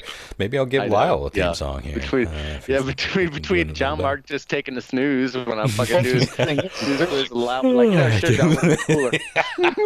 Here's ahead of Washington, and Washington's pretty far ahead on, but like Oregon's not. Would have been cooler if you did. Yeah, I don't. We did, man. I don't think legalization is necessarily going to come into play here. Weed props. Anyways, I'm not sure I got. Did you go with Portland, Lyle? Okay. I did. Well, I was leaning toward. I'm sorry. What was A? New York City. What was B? New Delhi, India. That one came out of left field for me. But I know that some of these countries have been openly imbibing longer than we. I'm tempted to go with that. Lyle really got my Madge going, reminding me that this is an international port. That is interesting. But I'm going to stick to the idea of India being ahead of the game in terms of accepted weed smoking. We were so anal about it for so long, still are in a lot of ways in this country. So I like the idea of another country far east. Is that considered far east? It's east from here. I'm going to go with Pretty that. far east from here. Mm-hmm. Okay. John Mark.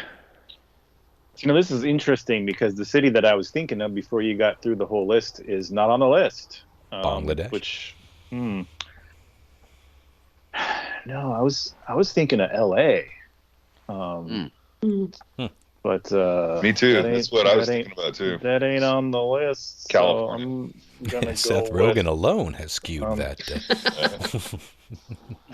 Shit, I don't know. I guess I'm gonna go with Portland too. Okay, I'm gonna put you down for Portland as well. Okay, TJ. Based on a number of times, which is like 2, that I've been in Canada and had Canadian people really interested to know if I had weed because I was an American, I'm going to guess it's not Toronto. Apparently it's hard to get there. Huh. Yeah, I was surprised there wasn't a California city in there. Well, weed mellows you out, and probably the most stressed out city, especially during the pandemic, would have to be New York City.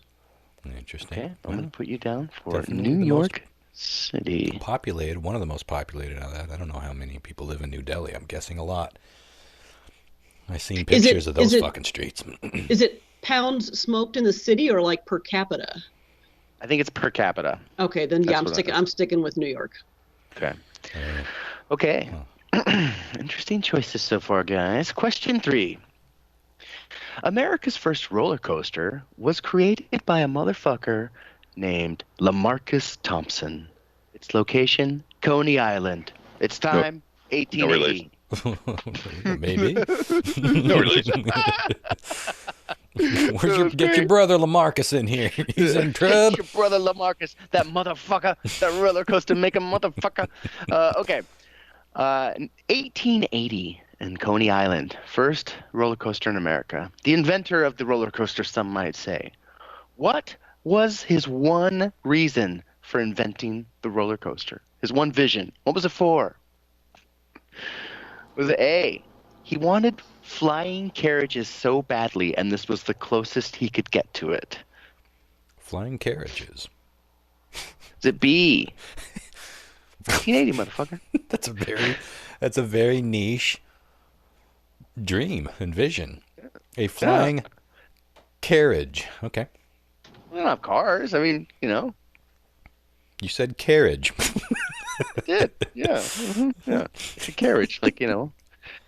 That's what he used. I didn't have the vision, Ron. Okay, I didn't build the roller coaster. There's something called flying cabbage. Okay. Flying cabbage. I don't know that. I don't know what that is. Oh, I misread it. That's a sex Ever thing. try that flying cabbage? Baby. Yeah, not since the 90s. The flying cabbage that we got here was just junk. Just Yeah, bro. Okay. You know, Brown's nothing A. to do with it. He wanted flying carriages, closest he could get to it. B, he wanted to give people a distraction from sin. Get away from your sin. Oh, get a little Your closer to sinful thoughts. God, maybe. Yeah. Okay. That's Yeah. nice. And then closer to C. Satan, and then closer to God again. Oh, we're heading towards Satan. Oh, no, Ups and we're downs of religion. Interesting. You're knocking on heaven's door. Now you're dancing with the devil in the paradise. You're on the highway to heaven. No, back knocking on heaven's door. Highway. No, we're going back to heaven. Highway to hell. Yeah. Yeah, that's good. Loop the fucking loop. It's somewhere in the middle. Was You're just it- walking in Memphis. Jesus. That's the neutral song. Yeah. Oh, God. All I know Is is if it you C, start to he- hear the Dave Matthews Band, you know you're going to the bad place. Yeah. It's time to get off the ride.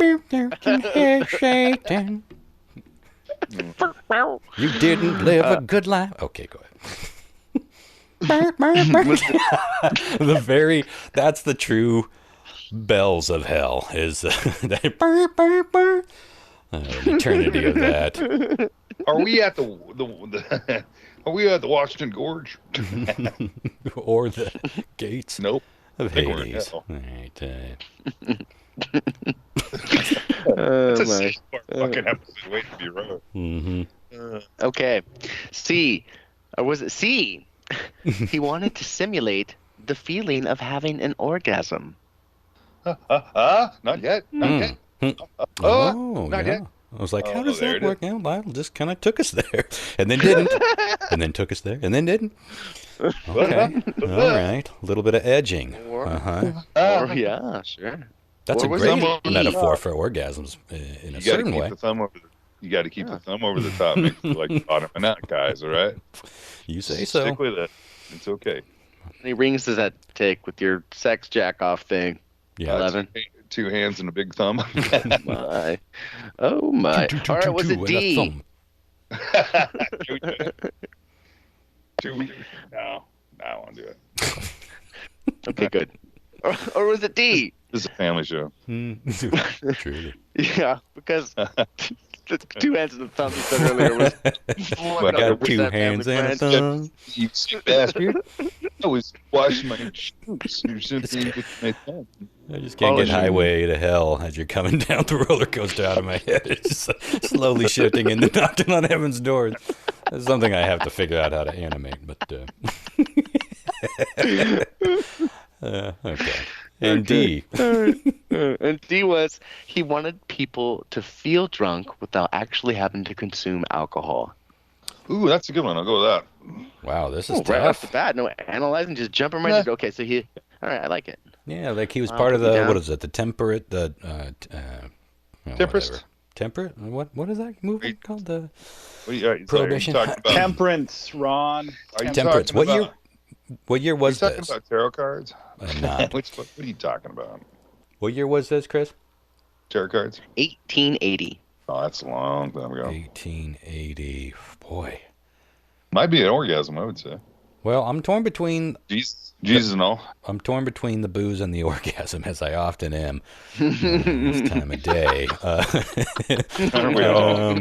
I think I'm gonna go just because I love the musicality of it. The orgasm. Oh, that's stupid, though, isn't it? I'm gonna go with it. I'm gonna go with C, orgasm. Okay. Final answer. I'd be down for the sex one. Perf. It might have been the pink herring. Do with the pink herring. All right, John Mark. Oh. Can you just run through them real quick? Sure. He wanted flying carriages. Wrong. And this was the closest he could get to it. Was it B? He wanted to give people a distraction from sin. B, C, wanted to simulate the feeling of having an orgasm. Or D, wanted people to feel drunk without consuming alcohol. Wait, before John Mark goes, I'm sorry. Can I change my answer real quick? Sure. Won't fuck anything up because he hasn't gone yet. Yeah. I'm gonna go with carriages, specifically because I don't think that's a natural thing to put in the story.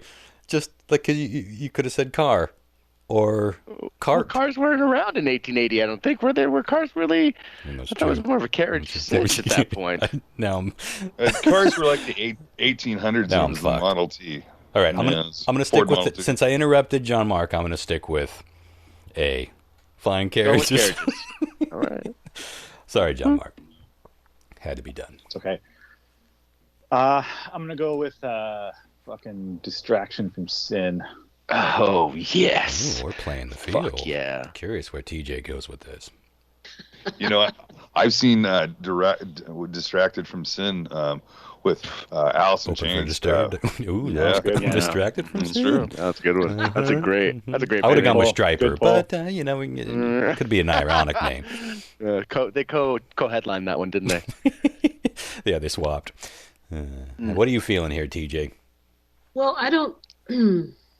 Boy, I know Ferris wheels were probably designed to give people like really beautiful high views, and I was hoping there was going to be an answer like that. Yeah. But I mean, there's the drunk view. I can't. Well, yeah, it doesn't make you feel drunk. So if that's what he was trying to do, that was a serious fail.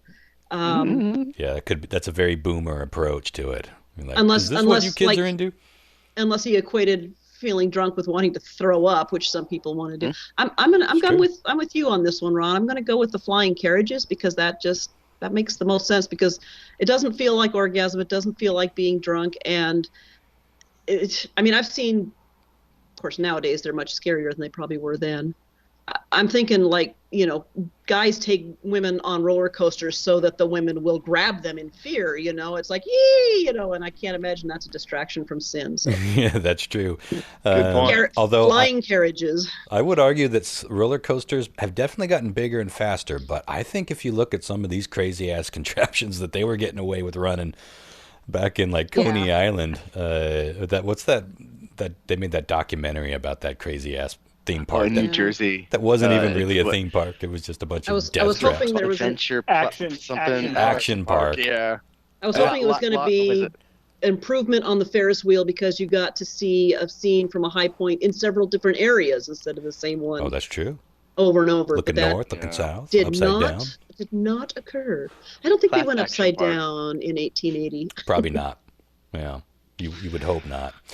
All right, interesting. That's an interesting question. Yeah. Okay.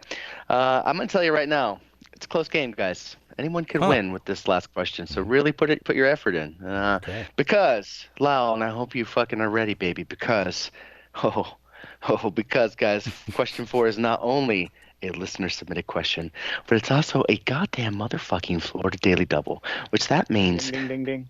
We're going to get 3 points out of this, Lyle. Triple points. Can I get a triple points, Lyle? Shit, son. Let's nail it.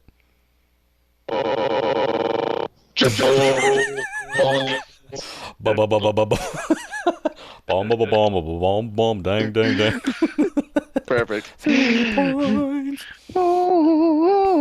Well, I had Okay. it muted because I didn't want you to hear my fucking oxygen tank. So. Look, I'm Yeah, sorry said I it. asked about the And when I oxygen punched tank. it, Complex. I didn't halfway know. I didn't know. Have a it's all heart. good. I'm just monitoring noise as a Oh, good it's all host good, does. son. That's funny as shit, though. And I'm definitely leaving it in. You turn your shit down. I'm trying to talk. I'm sorry, I'm just trying to live. Yeah, classic. All right. I'm nervous now. So I feel like this As is you where we're should going to be, win 'cause, or lose it. It's true. It's 3 very fucking true. points. Okay, this was sent over by Tyson Chick. Now, I'm not sure if this is somebody named Tyson Chick or if this is a if this is a nugget aficionado. Somebody, I'm not sure what's happening here. This is but Tyson. I He's the love one that kicked in a very generous donation and specifically requested that it go toward How a theme fucking song. So it's fitting. appropriate. How fucking fitting. Yeah. The Thank man. you, Tyson. Tyson, you're the man. Yeah. So thank you, Tyson, for sending this one over as usual.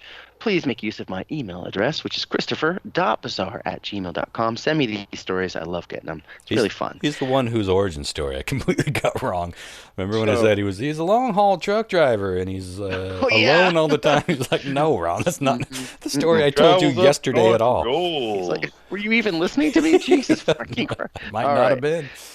Yeah. 3 points on the line here, guys. Okay.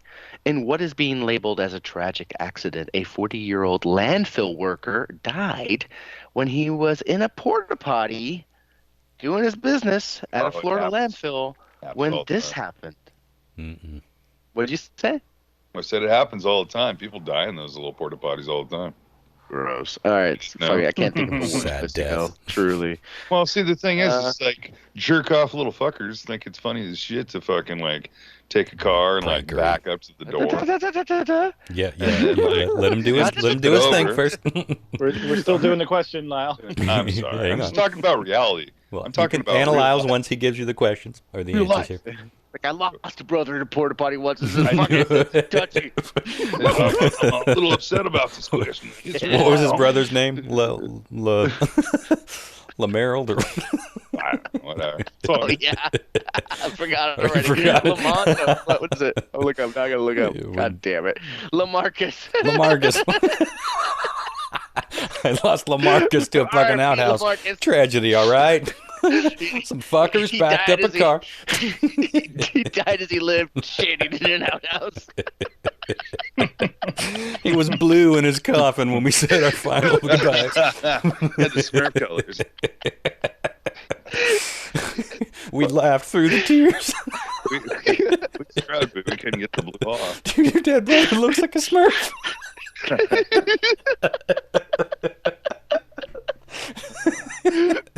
Grandma didn't take too much time. Breathe, Christopher, breathe. Oh, we suffer through the way worse indecencies. Cut out, but like, whatever. All right. Yeah, All some right, of this will you get guys. trimmed, but not much. How did Lamarcus die? How did he pass? Was it A? He had a stroke while having a bowel movement and was left unfound for nearly 8 days. Dude, that's Oof. fucked up. Can you imagine that in the summer, the smells combined? Good Lord. Ay. Okay. Ooh, I can almost smell it now. Is it B? The man was crushed to death when a bulldozer accidentally ran over the porta potty he was occupying. Oh, that's what I was just thinking. One of the live feeds I was watching on TikTok was a dude working one of those insanely high cranes. And I'm like, everything below looks like toys. So if you're in a big piece of machinery, accidents do happen. The porta potty ignited when the man using it was smoking a cigarette, and the cigarette fell below to the murky blue water and ignited something. I'm not sure what. Oh. Well, sewage gas itself can be explosive. Swamp gas, Swamp gas. It's nature's, Alien swamp gas. Could you imagine that smell? Ugh. Yeah, a little torch Fucking note on top of pyre. Just a porta potty pyre with a human inside of it. Oh my god! The world's saddest crematorium. This is dark. This is grim.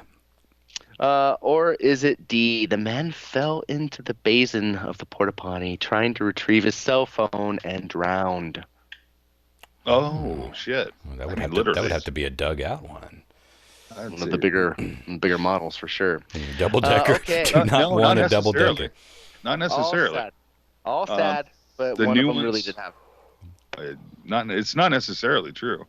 Mhm. The porta potties are, I want to say at least 30 inches in depth, and I guess depending how big you were, you'd have to get like one arm in, the other one arm in, and then try to get your phone. Yeah, if you slipped and went face first, that's all it would take to drown. Get it?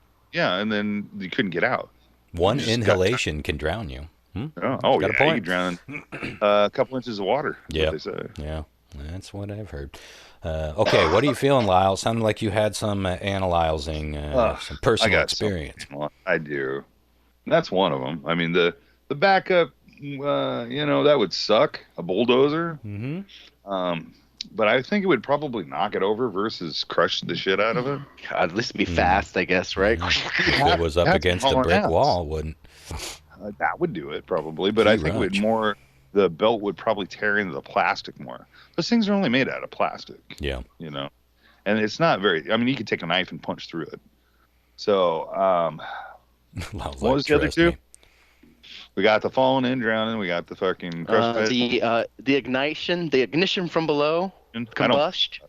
I don't think that's possible unless it was something gasoline in there, and you would smell that. Yeah, you never know. Sure, you never. I don't know. People put the wrong things into the wrong things all the time, right? Chris? Yeah, but like smell. Hey yo, present.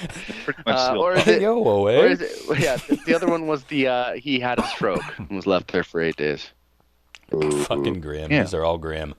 See, I can go with the stroke because I know a lot. Because I know a lot of people that have construction workers that had strokes, my age and up. From even less than that, I've known people in their 40s, early 40s to late 50s that stroked out on the job site. And I guess if you're pooping hard and you're kind of straining, it might be able to do it. Oh, you are 100% right. Brain aneurysms and stuff are often not created necessarily, but definitely triggered. And I was just telling John Mark bursts. When I woke up this morning, I was in the shower and I was doing a couple farmer blows. It's because my nose was so fucking dry from a cannula all night, and my mouth was all fucking dry, and I was just like, "Fuck it." And I went. I thought a farmer blow was something else. No, farmer blow. Yeah, I caught up to it too, but for a minute there, I was like, "Wow, intimate detail." Take the fucking from your one hand to the other. No. It was basically the size of my pinky. A big old blood clot out of my fucking skull. Ooh. Gross, man. Dude. Well, it's because I'm content on warning. If you have a time machine, I'm on. Sorry, I should have said that. But I'm on blood. Saying that like you literally don't edit this. You have a time machine. Yeah, I might put a content warning on this one. Although by this time, I mean this show can get gross and dark, so I think it's. Well, the thing is like with being on blood thinners, I'm on Eliquis, and that's a blood thinner. In dialysis, they're giving me a bunch of heparin, so that's a blood thinner. So it's like I gotta be really careful. My whole side, like left side of my fucking nose, is raw. Looked like somebody scraped the side of my nostril. I mean, it's bad. Yikes. So it's like, I have. Huh? Is that steering you toward the stroke answer here? No. Yeah, kind of. In the sense that, like, if you're, well, dude, if you have a stroke out in public, if you work out in the summertime in construction, everybody knows you go into those fucking 120 degrees. Good point, too. You have a stroke. So I'm going to go with the stroke. With the stroke. Yeah, okay. I'm tempted to go with that as well, but for some reason, a sort of equipment accident was the first thing that occurred to my brain, so I'm going to stick with that, but I got a feeling it might be a stroke for all the reasons Lyle said. Okay, Lyle's going stroke, Ronster's going doze. John Mark.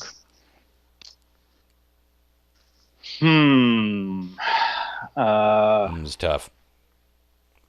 3 points. It is tough. Yeah. Oh man, so many of them seem plausible.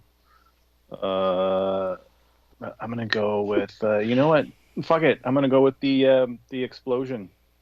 Oh, the ignition. Yeah, let's do it, baby. Explosion. Okay, John Mark, put you down for C. Okay, TJ, this is where it happens. God. This is where we find out what you're made of. Okay. I'm gonna before I give you my answer, I am gonna give you a brief video here of just how cute my cat is. Okay. Oh, look at that. I'm going for the oh, she has a cute cat. Yeah, that is a cute cat. Oh my God. Okay, I no love more the crazy eyes that one has. He does have crazy eyes. You are correct. All right, so we The listeners at home right now just like, what the fuck does that cat look like? Cigarette fire, diving for a cell phone, stroking out, and crushed, right? Yeah. Okay. Drowned. Oh, Yeah. God. I almost went for the stroke one, but 8 days, you overplayed your hand there. I think 8 days is too long. I think they empty those things at least weekly. 8 days I reek. Technicality there. 8 days I reek. Come on. Did you plan to be honest with you, I think it's 2 weeks. 8 days a week. They have a little letterhead when they change them out. I think it's 2 weeks, but just to be real with it. In the hot Florida sunshine, you cannot go that long without changing it out. And plus, I have personally seen when I worked in a processing plant, I have personally seen people get hit and like completely bowled over with forklifts. So I'm going with the bulldozer. Oh, yeah, wow. My buddy lost his leg by someone like turning a backhoe or something too fast. He just took his leg off. He was handing his boss a Coke. He's like, "Hey, boss, I got you." Ah! We had a guy who was trying to make sure that the plastic bags that were getting filled with fish nuggets, that wasn't getting jammed as it went through the sealer, and he accidentally stuck his finger right up there where the sealer happened and got the tip of his finger bitten off. And I got to search for the fingertip that day. Oh, did you find it? I did not. So we had to condemn like an entire pallet of fish nuggies. So because we didn't know where it was. Yeah. An entire pallet? Because there might have been a fingertip in there somewhere. Yeah.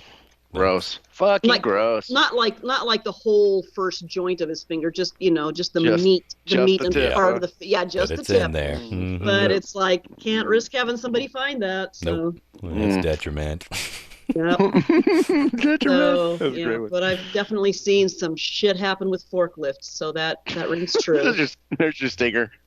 Definitely see some shit happen with forklifts, motherfucker. That's a good stinger. Okay. Let's go over the answers here and see how you guys did. What a great game. TJ, thank you so much for joining us. What a pleasure this has been. Yeah. And if you at home want to be a part of this, please leave a comment on the Facebook about that. Should we open it up to email? Like if they just email send whatever. us email feedback, just send us some sort of feedback, because more and more people are not on Facebook, and I think that'll... Oh, you mean for to be included with to be on Strange Trip. Yeah. Yeah. Oh, absolutely. I just need a way to get it. Let's make it your email. If I get something, I'll remember to forward it. But let's start making the feedback just your email, and then you can either dole them out to me to read them when we do a feedback show. But you can always have those names. Maybe we'll try that. See how it goes. Awesome. Yeah, I can take between that and the Facebook comments for sure. So everyone's included. Yeah. So Christopher.Bazaar@gmail.com. Feedback, show ideas. Anything. Got a Strange Trip question, send it on over. I'll make sure it gets read on the show. It'd be great. It'd be great. Okay, question 1. The BBC broke a story earlier this year. Wow, strange how easy it was for me to say it that time, guys. Hey, Ron, edit that in. Make it just copy and paste. Yeah, I'm going to edit the other one in where you just said that one well. I have the power. I sang it wrong, ironically. I've got the power. Oh. I fixed it. A 10-year-old girl and her parents were playing with their Amazon Alexa, asking it to give them challenges. When she asked for a challenge, it responded to her, "Stick a penny in an electrical outlet." Oh, shit. What's the story there? They were using some third-party websites to pull data for its responses, and something got into one of the third-party websites that wasn't verified by Amazon. They were quick to remedy it. They took it down pretty fast, but definitely was a thing that happened. Wow. Crazy. That's terrifying. Lyle and TJ are starting off strong with the point A pop. That's right. 1, Man, one. Damn. the legal liability on that one. Yeah, God, sure. If damn. one kid did it. Whew. Indeed. Mm-hmm. Well, it hurts for a little while. That's the. Well, there's some bright When side. I was a kid, The bright when I side of was the a penny. when I was a kid in junior high, I remember having to plug in shit in. I couldn't remember, where I know what the plug-in was, but I was like, where the fuck is it? And I get so frustrated that I took my middle finger in between the two prongs to guide it in the switch. Oh, And then looked it out and wham. And I luckily didn't get electrified too bad. Yikes. I mean, I I did that Found as a it. kid too. Yep. I got That's it. shocked trying to plug a Christmas string or Christmas decoration in. Yeah. Yeah. Zap. Youch. Yeah. Ahoy. Question 2 was a weed-related question, and as such, I deemed it worth 2 points because I'm a connoisseur. Okay. Based on a 2021 report, this city smokes more weed per capita than any other city in the globe, in the entire world here. The answer to that was New fucking York City. Damn it. I was thought I got surprised it. by I thought I that. got I it. was surprised by that too. There was all of the other ones I listed were top teners. Like, they're notorious spots around the They're world. legit. So Yeah. but I didn't see. I wasn't looking for LA, so I'm not sure if it was on there. I thought that was. I wasn't sure, but it makes sense if it was. Sure. But okay, TJ with another point there. Damn. Boom. Our guest is kicking ass. It's working out I for would have him. never figured New York because I figured during the whole COVID thing, it just New York kind of went to shit. Everybody got out of there home smoking pot. And it's the same thing like in LA, in California. When COVID hit, fucking everybody started thrashing everything, kind of like for us, for the whole chop. And just destroying everything. God, that stealing and robbing, like no big deal. Ago, Chop. But you got all the stockbrokers there, all those high-pressure jobs, all those bankers watching things go to shit. Though they got to be smoking a lot of weed. It's like either I get stoned or I go out this here window. I'm just thinking about Choose the the general pot. populace, I guess. Yeah. Christopher, did you say that was a 2-pointer? It was a 2-pointer. That you means got TJ has 3 points now. points and Lyle has 1 point. Still anybody's game, as the next question is a 3-pointer. How many's Ron got? Zip. What'd you say? Oh, excuse me. Question 4 is a 3-pointer. Moving on to question 3 here. America's first roller coaster was created by LaMarcus Thompson. No relation. R.I.P. No relation. R.I.P. Coney Island, 1880. His main reason for inventing the roller coaster, Ron, was that he wanted a distraction from sin. Oh, no. Really? Damn. Yeah, it was a religious thing. I'm on the highway to losing. John Mark came in strong with that one, putting him on the board with the right point. back in it. Tied with Oh, this is an interesting game. I'm out clearly, but this is interesting. No, that was no. That this was is the only 1-pointer. point. Okay. Yeah, that was the 1-pointer. So now we're moving on to the final question of the night, which, Lyle, is worth how many motherfucking points? 2. Motherfucking points. God damn it. Well, you did it so well that we'll call it 3. No, I think it's only worth 2 points. It was so good at this point. I had I'm moving it back down to 2. We'll do it again. Nope. It gets better. It was Nope. good. 2. It's worth 2 points now. Boy, and there's damn. no way It's just around cost it. us a point. 2 motherfucking points. Perfect. Perfect first time. But I'm glad you gave us a extra effort at the end there. Okay. Yeah, man. I want to see you succeed. Thanks. Like that word. Thanks. Yeah. I ironically failed the word succeed.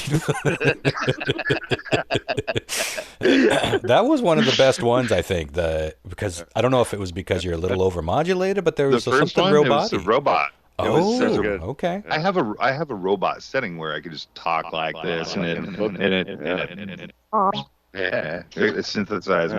it's But it's that one, baby. It's like a robot level, so I'm supposed to sound like a robot. Yeah. It was scatter. It was just the robot, and it was on. I don't know why. It worked.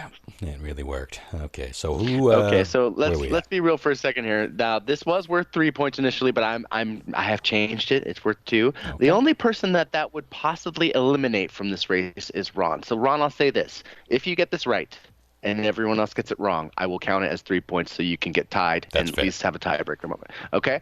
But it is only worth 2 points. So right now the score is Lyle 1, John Mark 1, TJ 3, Ron, we'll see what happens here. Yeah. Holding tight. Mm-hmm. Holding tight. I'm knocking on heaven's door with nothing but hope. With 2 points. In what is being labeled as a tragic accident, a 40-year-old landfill worker died while he was taking a crap on a porta potty, and a coworker of his put his goddamn tractor into drive, turned the corner, couldn't see the porta potty, and just crushed the porta potty. Oof. They say killing him probably pretty instantly. He ran right over it. Just, yeah. So, wow. I mean, terrible. That puts an awful fucking. None of them were really pleasant, but for sure. So the poor driver, Yeah, no, I mean, that's poor true. both of them, but he's got to live with himself now. Whew. Oh, yeah, that's pretty terrible. Nightmares. But Ron and TJ got that correct, which puts TJ at 5 fucking points. So TJ killed it. Unbelievably, not even close. Hey, wow. I am so proud of you. Well done. Bad way to die. God. Yeah, not good. Not good. Yeah, but congratulations to you. Thank you. Yeah. I went to a funeral this morning, and I'm trying to imagine how you would write that in the little memorial pamphlet. You know, it's like died unexpectedly. Yeah. You know, I mean. I guess at that point everyone's gonna know, right? I mean, it's news. You can't write that. Yeah, you cannot write that down. He died suddenly. And move on. And very unexpectedly. Yeah. Well, sorry you had a funeral this morning. That sounds like a bummer way to start the day. Somebody at work had a stroke and died. Jesus. So, yeah. Oh man. The irony. Not at work, but yeah. Still. Yeah. And then a porta potty. Somebody younger than me, which is what really makes it. That is. Yeah. You know, that's happening more and more. We're having younger strokes. It's interesting. We gotta figure out what's going on, because we always say, you know, and it comes up a lot on the show, you know, how people are living to be 100, 110, whatever.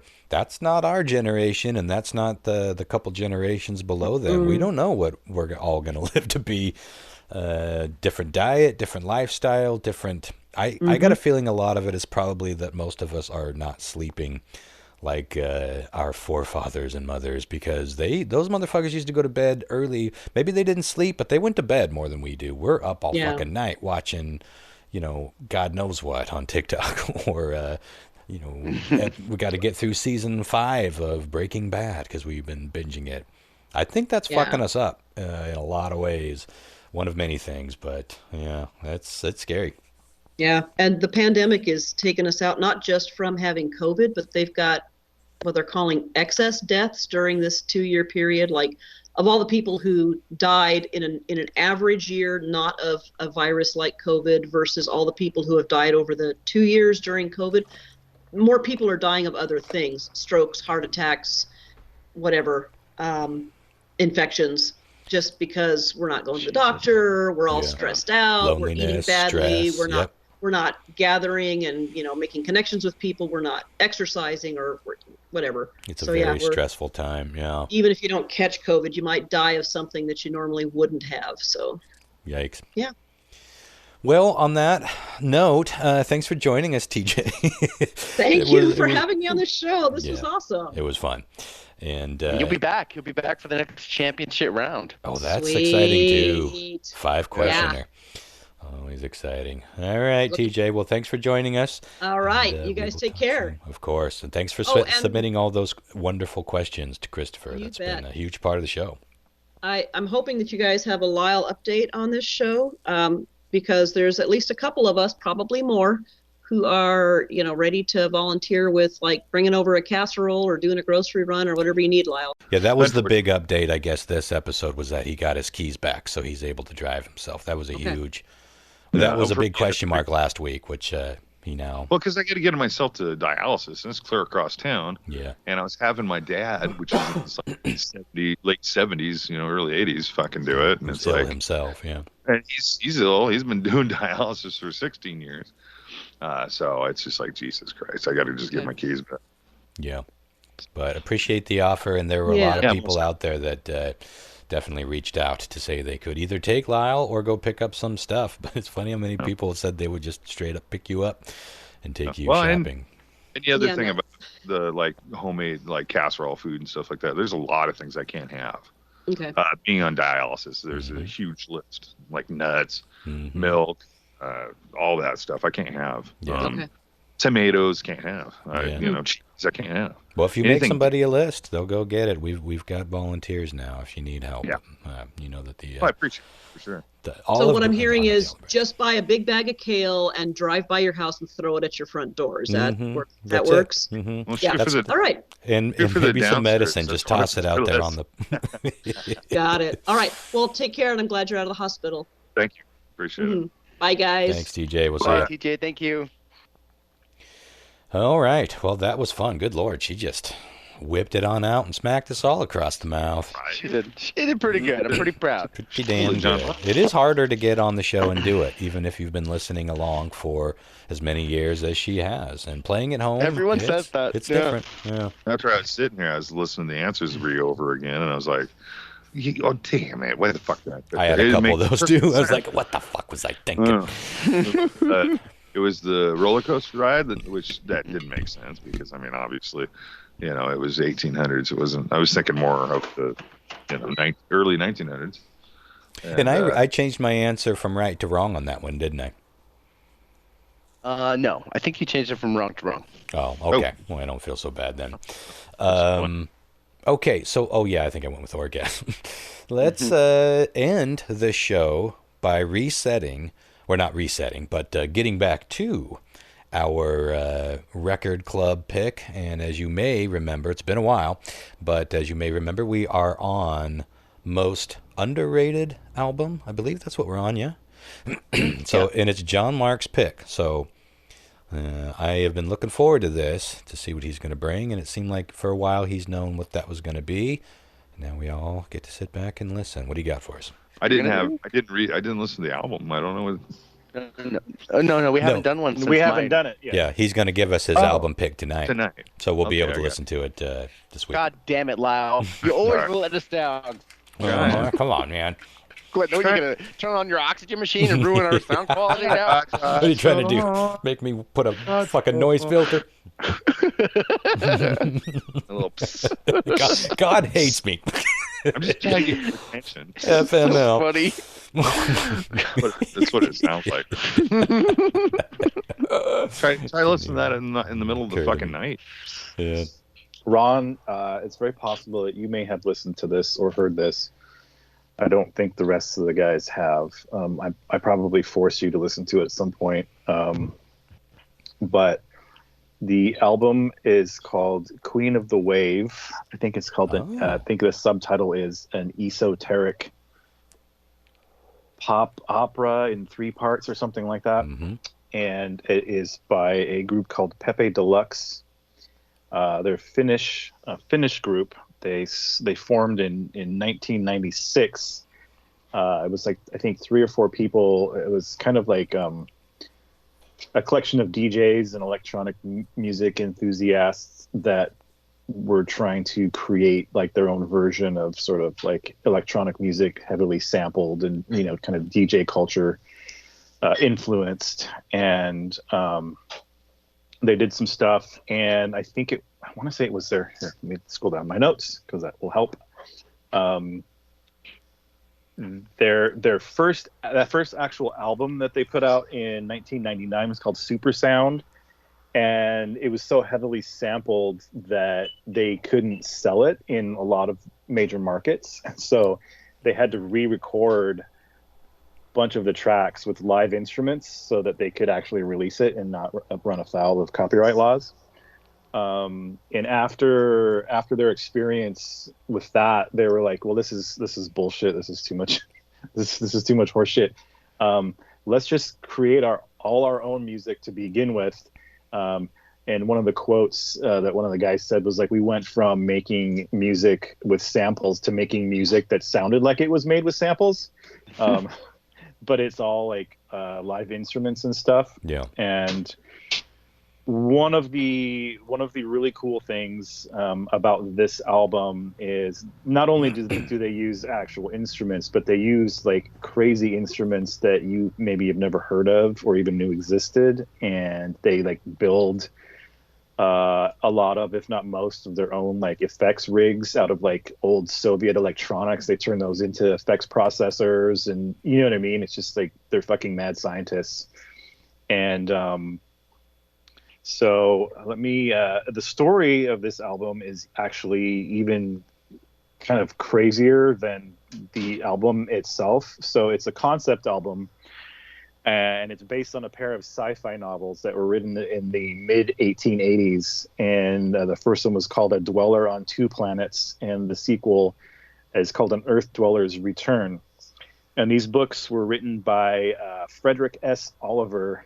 And in 1868, when he was 2 years old, his family moved to Eureka, California, which is a small town just north of Mount Shasta. And we all know that Mount Shasta is sort of renowned for having all kinds of like weird paranormal supernatural activity. things happening around it, paranormal stuff and mystical rumors and all kinds of crazy shit.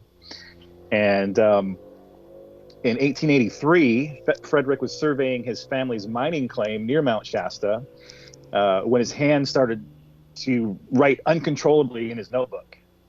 And he was so freaked out by that, he ran 2 miles home to his parents, and his mother was like, "Here's more paper," and he just kept writing, and suddenly the force left his hand, and what he had written during that time became the basis for his manuscript for this book, A Dweller on Two Planets. And he claimed that over the course of 3 years, a spirit calling itself Philos the Thebetan was channeling the story through him via automatic writing, visions, and mental dictations. Wow. And yeah, and I get really high. To That listen old to this. trick. He completed his manuscript in 1886, but a series of unfortunate events would see that the book was not published until some years later. He had several publishers expressed interest in his book, but ultimately they decided not to publish it for various reasons. One even held the manuscript for an entire year before they rejected it. Wow. He had a deal with Putnam and Sons in New York, and it fell through.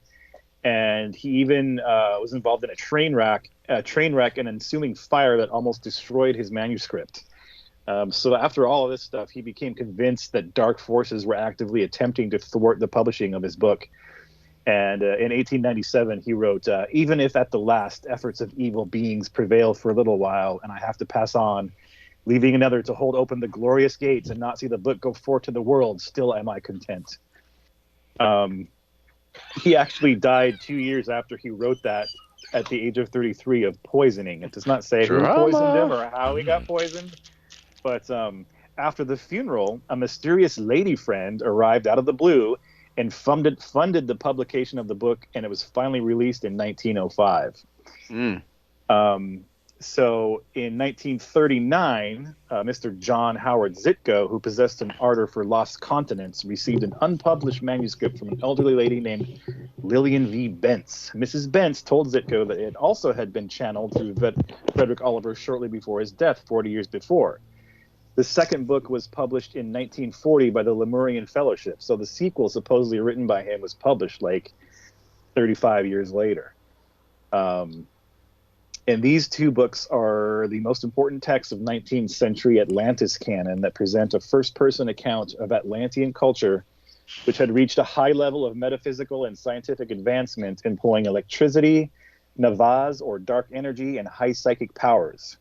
Daily life included such things as levitating ships, mass transit, television, and aerial water generators. In the first book, the narrator Zalem travels through times, experiencing triumphs and failures, confronts the antagonist Manon, a man of terrifying attainments of knowledge, and exposes the cause and effects of karma from one lifetime to another. Also deep esoteric subjects, including astral journeys to Venus, personalized virtual reality heavens, and reincarnation are dealt with. Keep in mind, he wrote this fucking shit in like 1886, right? So that's crazy. So that's kind of the story that inspired this album. And so the whole album is sort of based on these two books. And I'll just give you a brief sort of little tidbits of some of the crazy things that they did musically. So on the first song, which is called Queen's Wave, there's a Tesla coil synthesizer that they use on it, and you'll probably be able to tell what it is when you hear it, because it sounds like electricity going, but it's like they made music with it somehow. Melodic, and then there's another song called In the Cave, which features, this is another crazy story all by itself. That's the one you were always singing, isn't it? Yeah, the great stalacpipe organ, and it's the first ever original tune composed for and played on the stalacpipe organ. This organ was conceived in the 50s by mathematician, organist, and Pentagon electronics scientist Leland W. Sprinkle. And Sprinkle and his son Robert were exploring these caves under Luray, Virginia, when Robert hit his head on a stalactite, producing a pleasant, deep note that inspired Sprinkle to invent the instrument. So his son hits his head on a stalactite, it goes bong, and he's like, that's interesting. So from 54 to 57, he spent every spare minute down in these caves developing and building the original version of the organ. So he would find stalactites and sort of tap them, with a hammer, and like if they sounded good to him, he would like polish them up. And like he fitted these little rubber tip mallets that were fired by solenoids to strike these carefully hand polished stalactites. And he had a special 4-keyboard console was built specifically for this thing. It's a beautiful organ. Withstand the environment underground. Super cool looking. So it's a really haunting sort of sound. It's kind of hard to describe. Like if you can imagine, like when they play like the crystal glasses, that have water in them, kind of like when they play that sort of thing, it's similar to that. Crazy. It's one of my favorite albums of all time. It's just each song can go from like between 3 to 5 different styles of music, and it does so seamlessly, and you're just like, what the fuck is happening?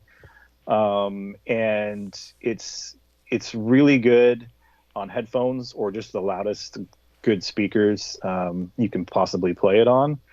It's an amazing headphone album. What's the style of music? Like, can you give me a genre? Like, I can't. So it goes it's some like almost Euro pop, and then almost like burlesque, but then kind of like down tempo. It's really hard to nail down. It's hard eclectic. To pin down, but it has elements of everything from like what Ron was saying, down tempo, to like French like stuff, and like Japanese psychedelic, and just it goes all over the map. Like harpsichord, shows up, and there's like orchestra. There's definitely a psych element to the whole thing. It kind of ties it together. Yeah. There's one song on there in particular that I think is called My Flaming Thirst or something like that. And to my mind, that's like the best James Bond theme song that never got used as a James Bond theme song. Yeah, you'll know it when you hear it. That's a great way to say it. It's that vibe exactly. Mm-hmm. And there's a lot of it on that album that actually wouldn't be out of place in either a classic or a new James Bond movie. Yeah, very soundtracky in some spots. And there's a couple of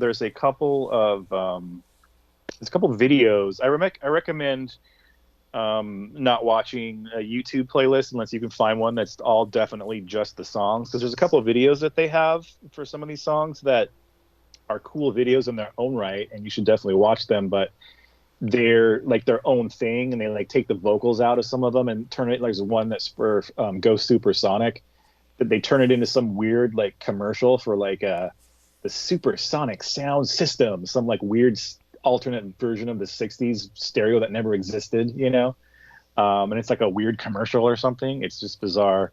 And then there's another video that they did for A Night and a Day, which has all these crazy sound effects that they put in it that go with the visuals that you're seeing that aren't in the actual album mix of the track. But that's my pick. And it's weird because, like, to me, this album is like a masterpiece it's just a masterpiece. And I know that there's certain people out there that appreciate it, but I never hear anybody talk about Pepe Deluxe. No. Like, I've never heard anybody come to me and say, "Hey, here's Pepe Deluxe." And, like, I'm always the one that brings it up to people, and it's just weird to me. And because they're not my normal, oeuvre of stuff. So it's like stuff that I think it's pretty accessible, but it's just really eclectic. But I think the main thing behind it is that these guys don't really tour. It's just like a two-man operation.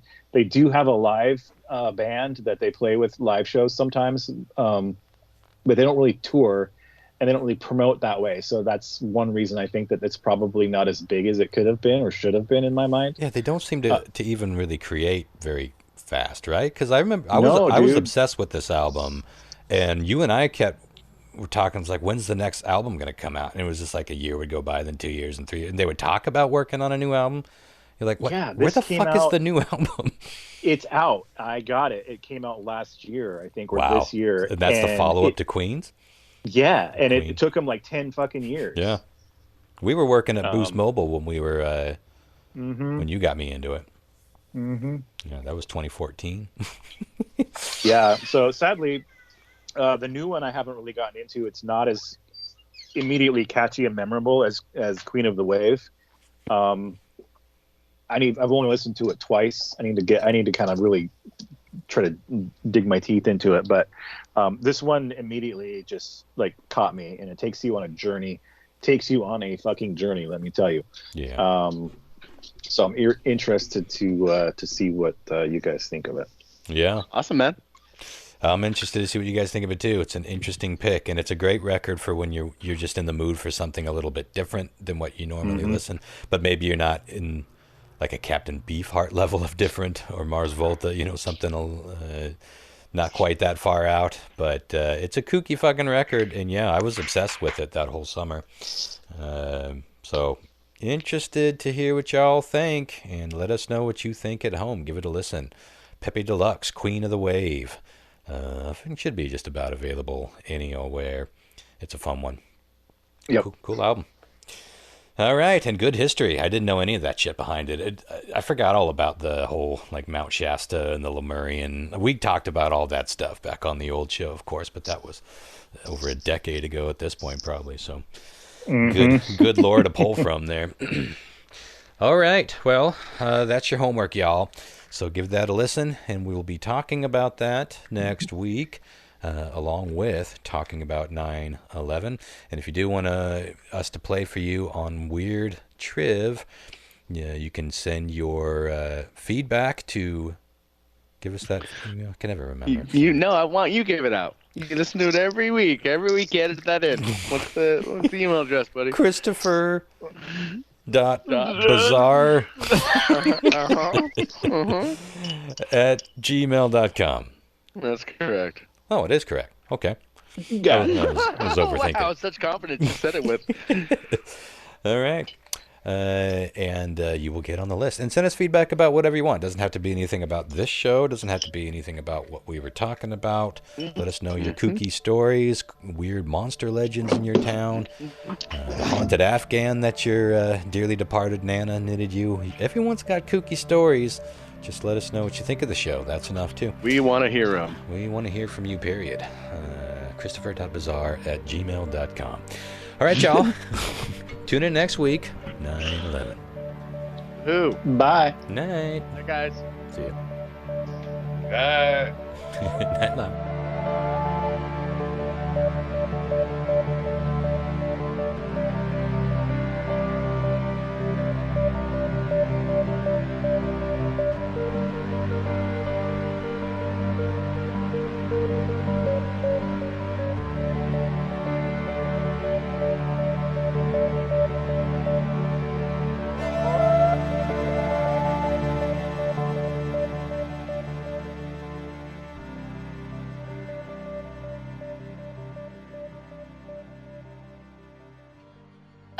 He was blue in his coffin when we said our final goodbyes. Yeah, the Smurf colors. We laughed through the tears. we tried, but we couldn't get the blue off. Dude, your dead brother looks like a Smurf.